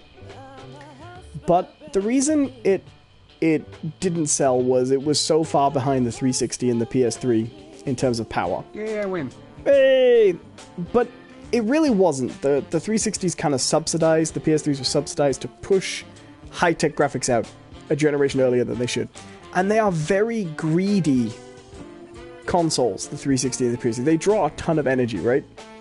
But the Wii U is about the same power as an Xbox 360, and its energy consumption is a fraction of what the 360 consumes. So, but Here, the one next... more game? Yeah, sure. But we'll never get a PlayStation main console or an Xbox 360 with the power capacity of a Wii U, because nobody's out there making power consumption a priority in how we sell products, right? If console manufacturers, just as one small section of an industry, were more regulated to say, no, it's not reasonable to sell games devices with power consumption up here for no reason. Now, I'm not saying this is definitely what we should do, but what I'm saying is there are areas like that where you can limit power consumption and still produce a great experience. The Wii U was a fantastic console in 2012. It offered a great gaming experience in 2012, even though the 360 had done it already in 2006. Do you know what I mean? Right. If regulation means you wait 5 years for the power consumption to be better, that's not a loss for society. You know what I mean? I'm not saying that today what we should do is force game companies to limit the power consumption of their consoles, but it's just a case of where our priorities currently are across the board. Right. I mean, because I feel like maybe I came across as like, oh, this can only be solved by corporations and stuff like that in industry. It's not true. As a part of it, but the second part of it is, as consumers and as the people who put out the money for these products, people have to take more of a stance with their pocketbook, so it's a two-point thing. People do have to own a certain amount of responsibility when it comes to making these changes. Oh, definitely. Oh, sorry. When I said that earlier, I didn't mean to suggest that people have no responsibility. I mean that you can't do it from the bottom up alone. Right.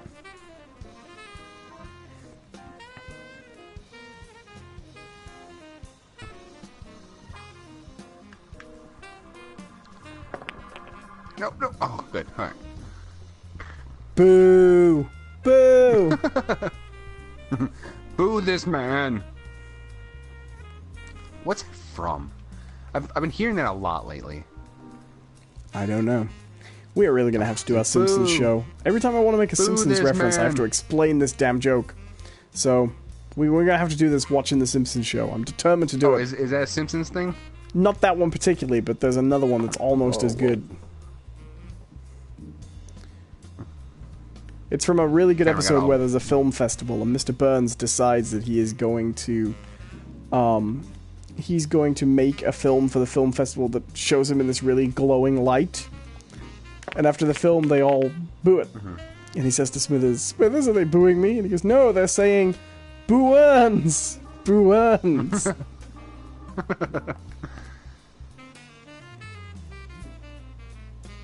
I'm determined to get you on board for the Simpsons watch-through show. Yeah, I'm down with it. You're just gonna have to provide me with the legally obtained episodes. Yeah. I think we can do that. I think we could do... I don't think we need to do one a week, but maybe like one a fortnight, Do maybe 3 episodes, like an hour of Simpsons. Okay, so I actually wanted to put this out there for people. Not only just the chat right now, but if you're listening to this in a recording or something like that, drop a comment below. So I've been thinking, there's some guys right now who are doing a streaming channel, and I really enjoy them. It's the Game Attack guys, and one of the things that they've been doing is these kind of subscriber goals. Well, for them it's sponsors, because they're big enough to have sponsors. We're not big enough yet to have sponsors. Because sponsors is kind of like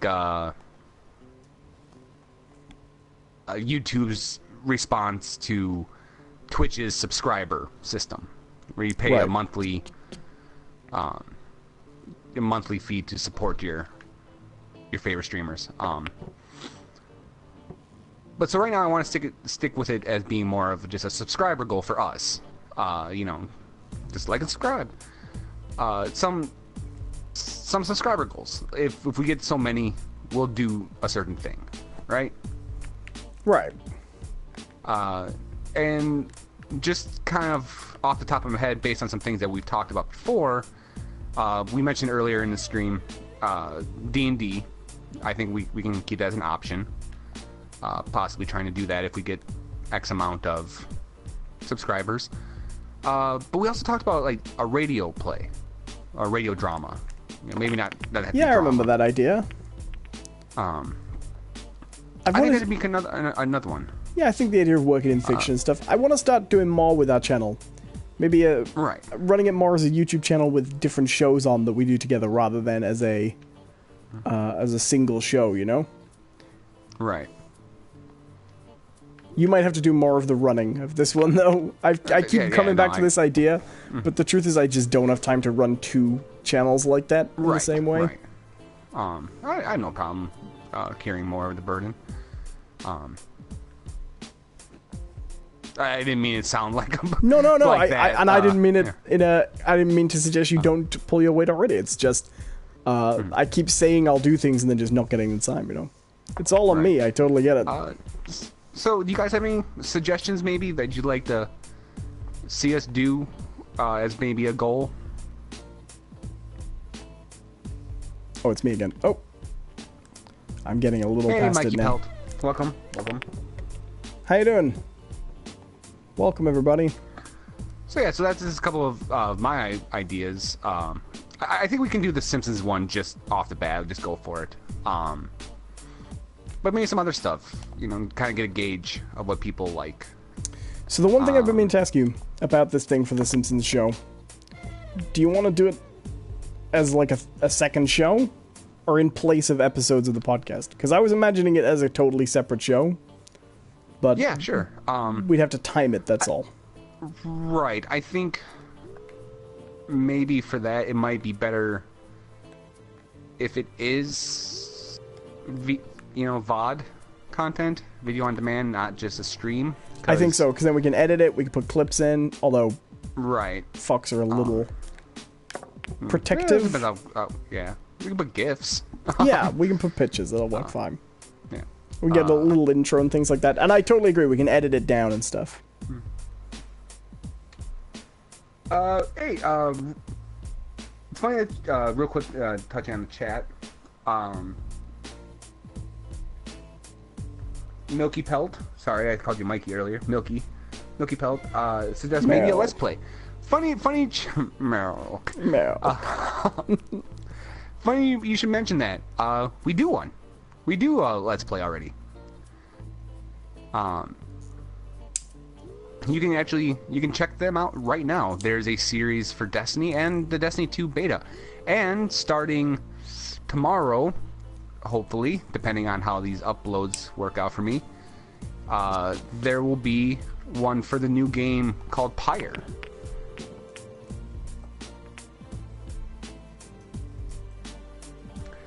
Well, just also addressing the chat, Mr. Derpington. Hopefully you don't ask me this question again. I never watched Supernatural or Lore.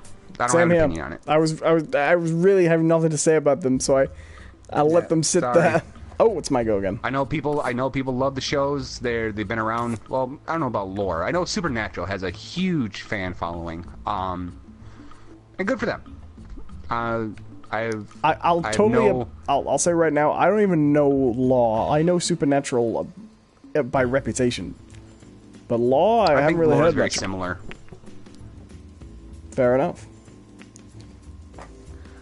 One is a show about people who hunt supernatural creatures, and the other is Data's brother. Compare them. Oh, that's a reference and a half. What was the name of the green guy from Angel? Wasn't he called Law? That's another show I didn't watch a ton of. I think so. Something like that. Like Lon? Lore? Something like that. It was like a Lawn? single monosyllabic name. They're both green. Do you think when they were thinking that, they were like, what's green? A lawn? Alright. Lawn it is. Okay, so no, not watch lore in general. What? Are you talking about just the idea of lore? Yeah, lore's great. I love it. Yeah. I'm a Give fan. me that sweet I'm a fan of the lore. idea of story.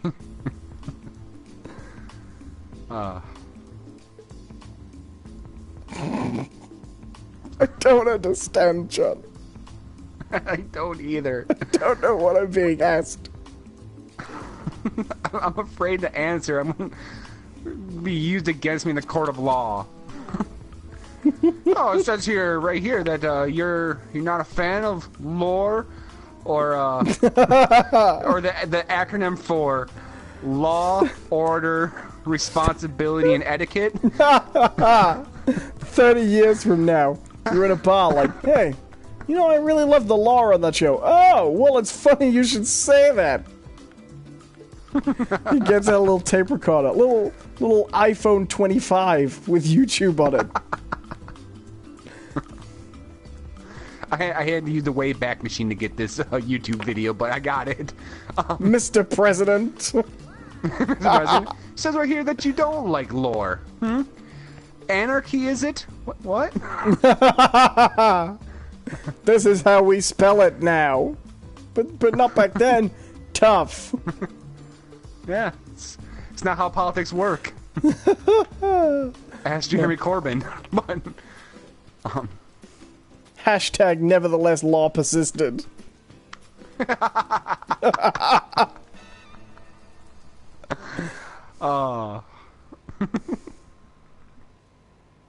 Make America lore again. Hashtag LLLL. La la la la la la. La la la la la la. La la la la la la la la la la.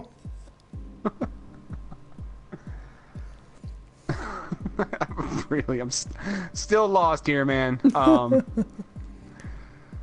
But no, I don't know the show. Have you read the follow-up, the clarification, by the way?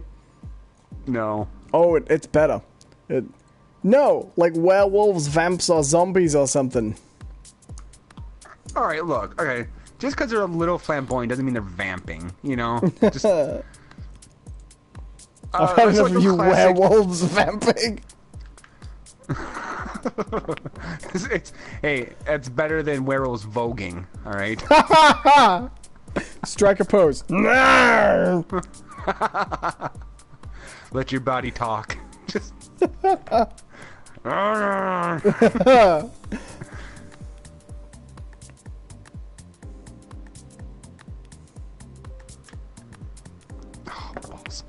Have you seen What We Do in the Shadows?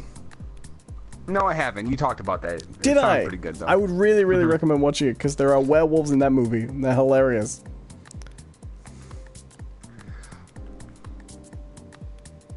Okay. I like a good werewolf to gag. answer your question about like the vampires and stuff like that, I don't really have a fondness for it. Those kind of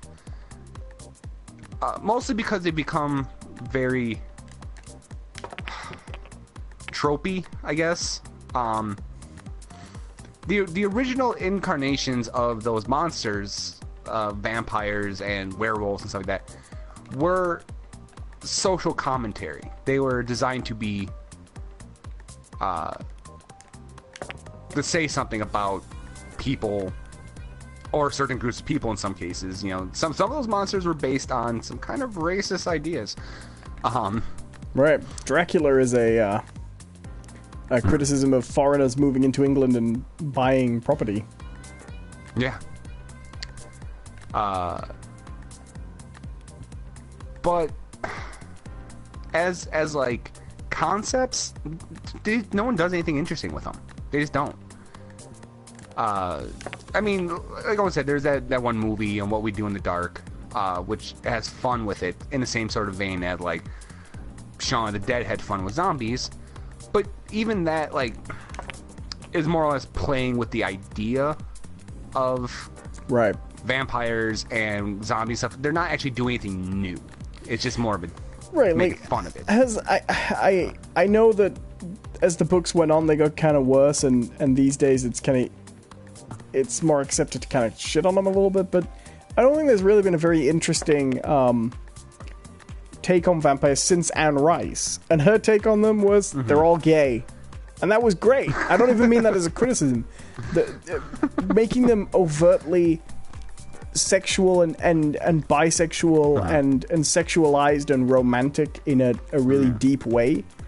Yeah, I mean, it was fascinating. About maybe like her depictions of vampires were kind of the very first depictions of.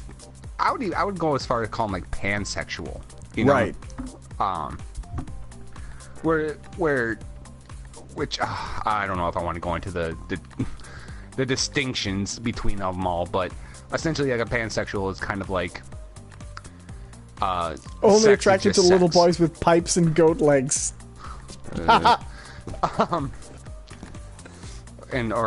Or people with very large mazes in their backyard. No, like a pansexual, they like the concept of gender doesn't factor for them. It's just attraction. It's not like I'm attracted to men and women. I just have attraction. And that's it's a very pedestrian explanation of it. And I probably got it wrong. I admit to that. I don't even know how I got it. But anyways, yeah. Anne Rice's depiction of vampires were very much a change in direction for that type of creature. I think the series went on too long, but I think that first 3 books is pretty solid as well. You know, she my built favorite, a world. I've read some Anne Rice. My favorite of hers is actually Violin. I think that's what it's called. Oh, I don't think I know that one. That was an amazing book. Really good. The one it was a ghost story. The last one I really liked of her Vampire Chronicles books, past the series prime. Derpington, let's not. But the one I really liked was The Body Thief. I don't know if I've never heard of that Lestat, one, Lestat meets a creature who claims that he can swap bodies, and he makes that deal with him. And you get this period of what I like is Lestat he decides he's like gonna the devil. I don't remember. Maybe it was clarified. It turned out to be like the devil. he suddenly tricks him, but it he gets a chance to be human again, and it's just shit. I just think that's really funny.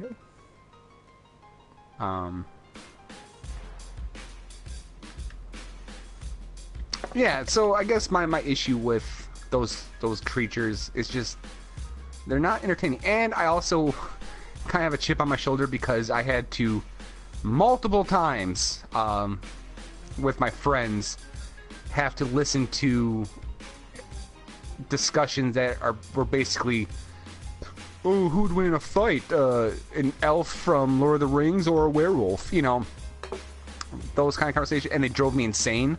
You ever seen the mostly because these are fictional fucking characters, so you can do, and that's my biggest problem, okay, with these characters is these are fictional creations, all right, but yet time after time the creators who are doing things with them don't show even an inkling of imagination when it comes to them. It's just same old story. You know, like, oh, it's a vampire. You have to stick it in the heart. Oh, he's kind of oddly sexy and androgynous, you know. And what's weird is when you look at the ones that really last, the ones that really last, they don't do that at all. You know, like, I mean, probably the most successful vampire movie is Lost Boys, right? I mean, you've got the classic Dracula, but probably the most successful recent one is Lost Boys, right? Like that's no, it's John Carpenter's Vampires, duh. Right. You know, where is it? That film's going nowhere, and that is not the traditional vampire story at all. They have the classic vampire rules, but the plot.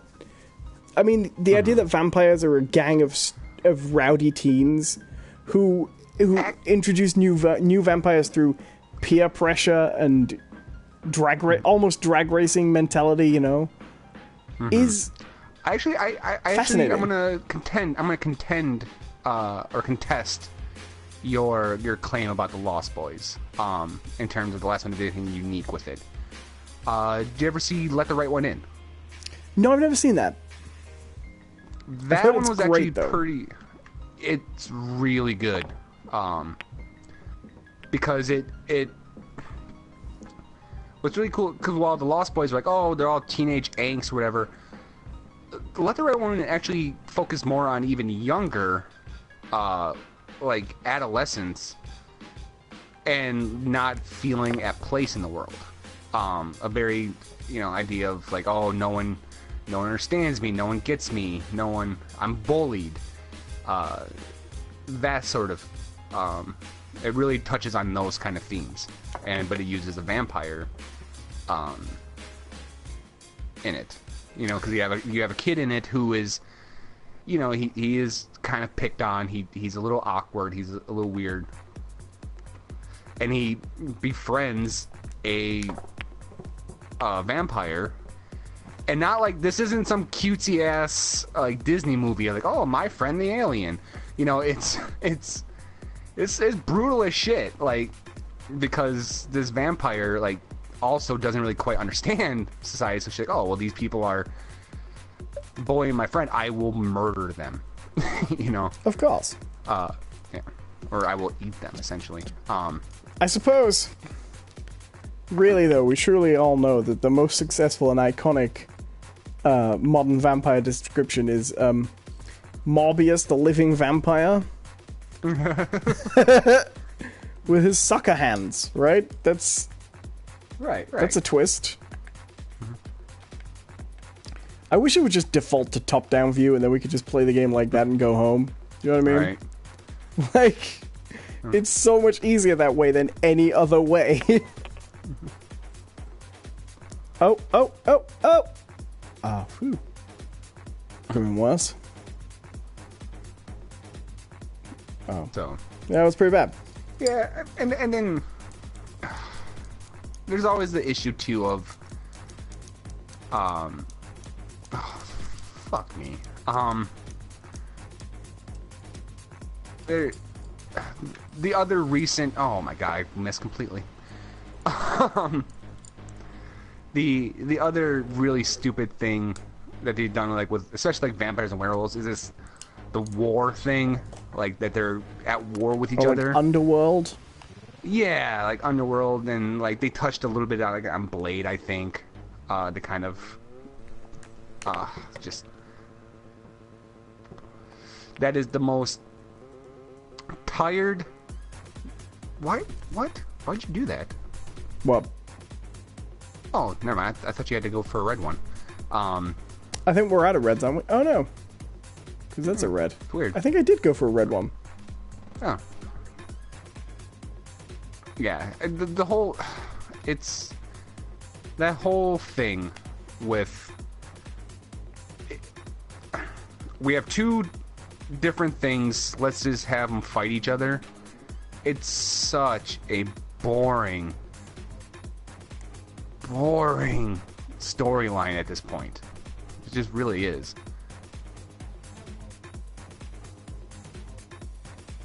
I'm really trying to line up a shot here. There's nothing for me to aim at and actually get this done. I can't get this in from here.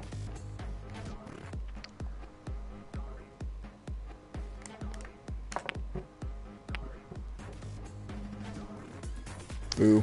But no, I didn't mean to dismiss you earlier, Derpington. There's just not much to say about Donald Trump anymore. He's a monster. More so than vampires and werewolves, because this guy's real. So I don't know. We've gone on record here multiple times. We are not Trump fans, Trump supporters, anything.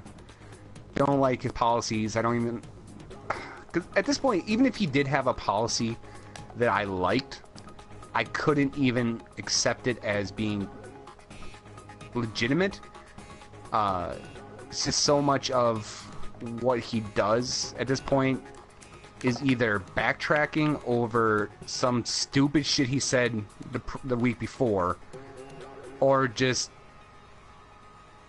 unadulterated fan service, you know? Right.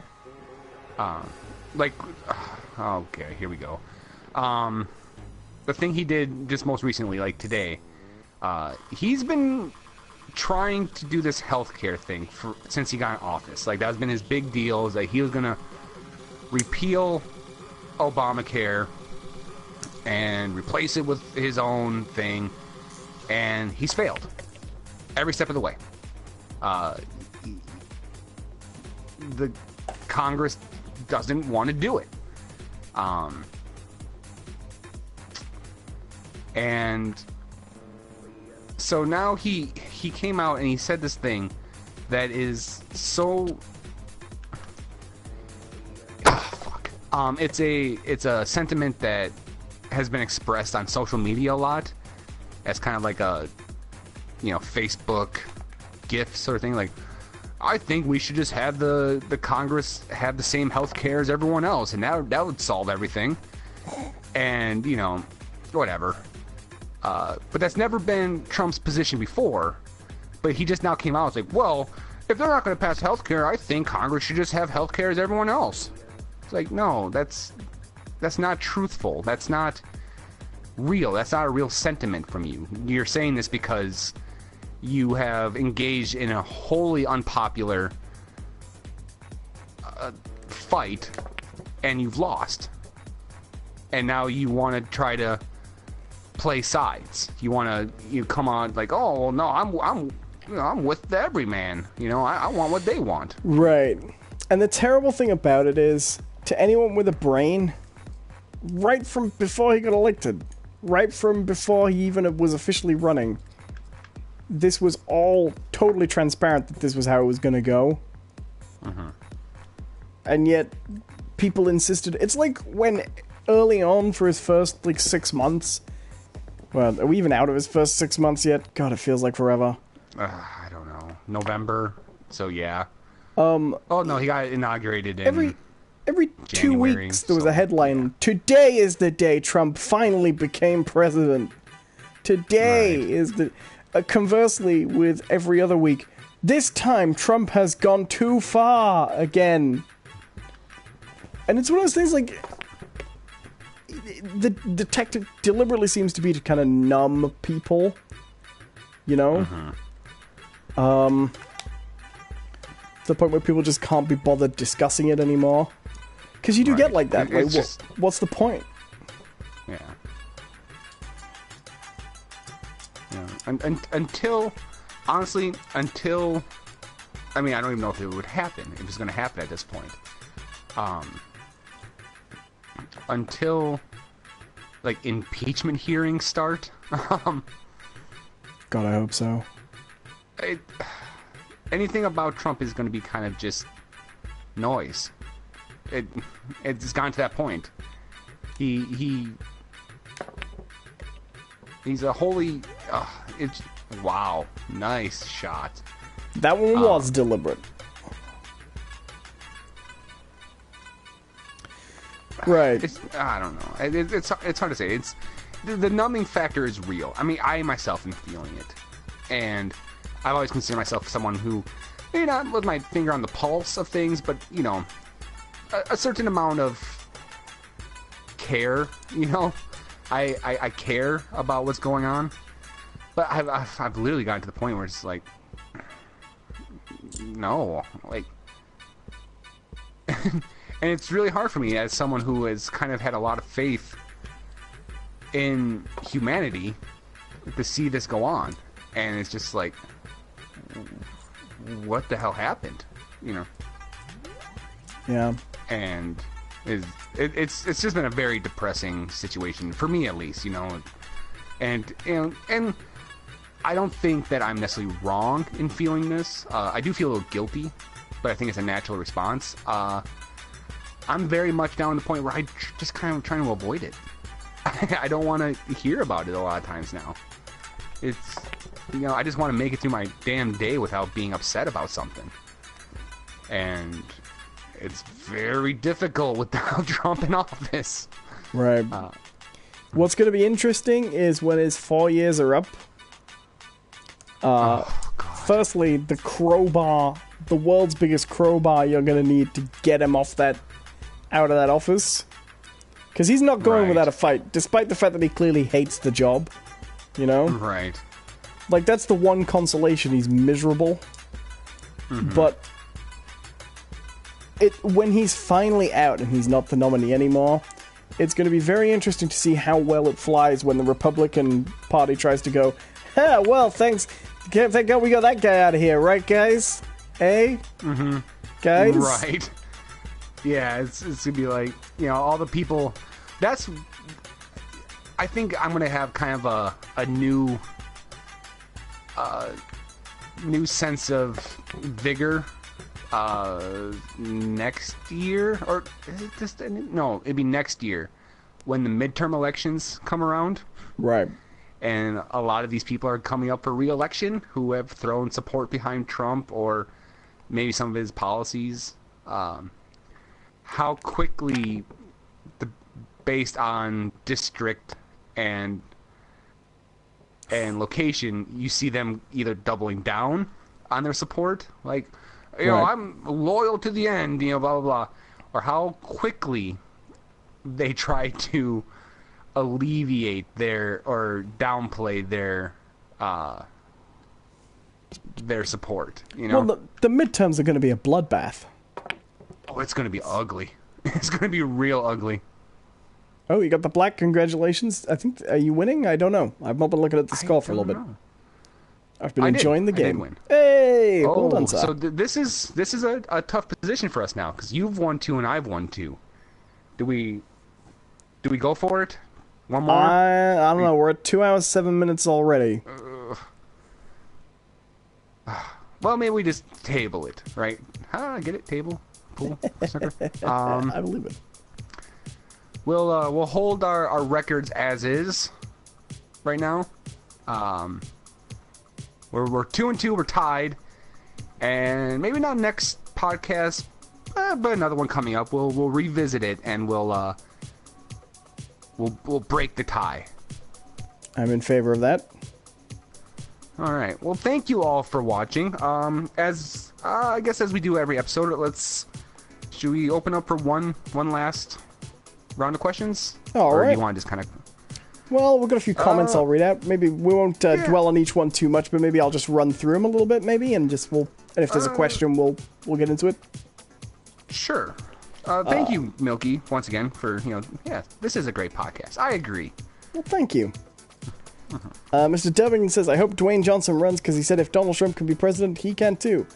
Well, I hope he was joking because that's kind of the problem, isn't it? Right. It's real...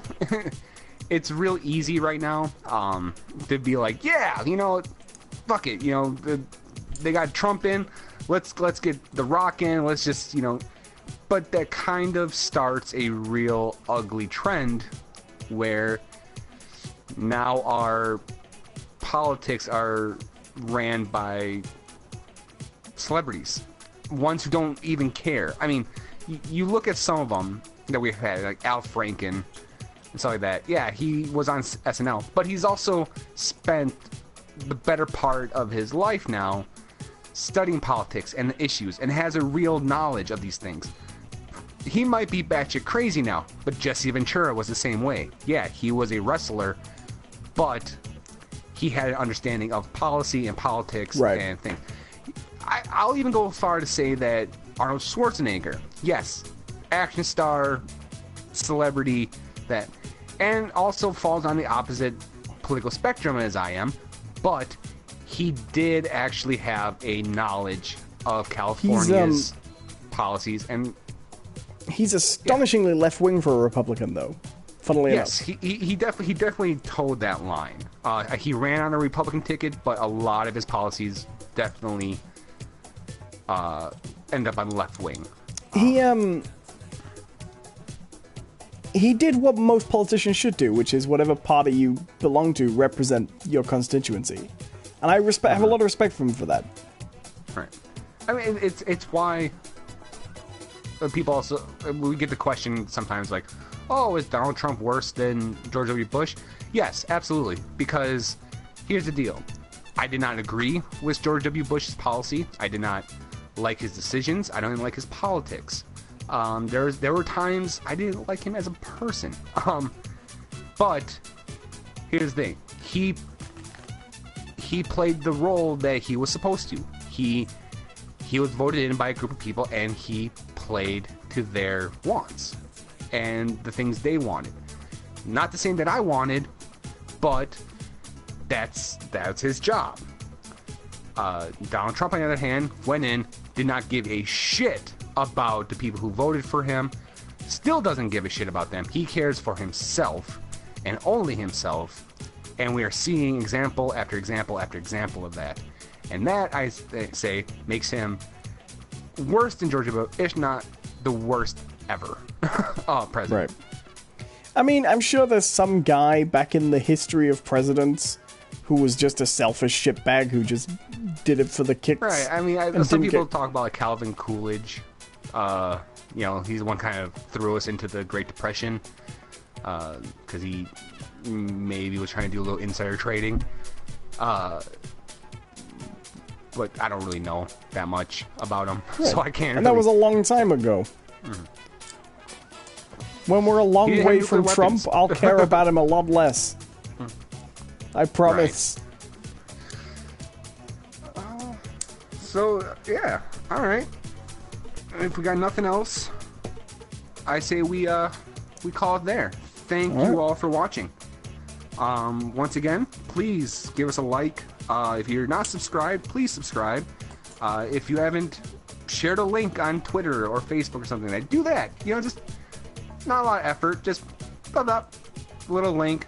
Check us out. Maybe someone will click on it. Who knows? And yeah, help us grow. And because right now, everyone who's watching and listening and something, you guys are on the ground floor. You guys are on the foundation of what we hope to be a much bigger channel with a very big community that we can interact with, and you guys can interact with each other. Hey. But we need you guys to do it. We need your help. We're growing from the ground up. Yeah. Mm-hmm. You know, it's you know, there's the bigger channels out there. You know, you got the Game Grumps and the Rooster Teeths and stuff like that. You know, if you join those communities, you're not gonna have the same level of interaction as you do with us, you know? Definitely. I'm not saying that they're bad channels. Don't get me wrong. I love those guys. I watch their content. I enjoy it quite a bit. But in terms of community, you're not going to get the same sort of interaction as you gain with us. So we need you guys to help us grow. And, yeah. There's my pleading for the day. And hit those like and subscribe buttons, guys. We'll be back next week, Monday. Mm-hmm. But until then, where can they find you, Owen? You can go to my YouTube channel at youtube.com/Owen Adams. There we go. I'll search for British Gamer. That's me. Yeah. And you can check out some of my stuff on my blog, which is johncperson.wordpress.com. The first thing up right now is actually a little essay I did about Destiny, the game Destiny. Good article. You should read it. And, yeah. Thank you. Or you can follow me on Twitter, which is @JohnCPerson. That's JON, letter C, person. Thank you very much for watching, and have a good one. Bye-bye.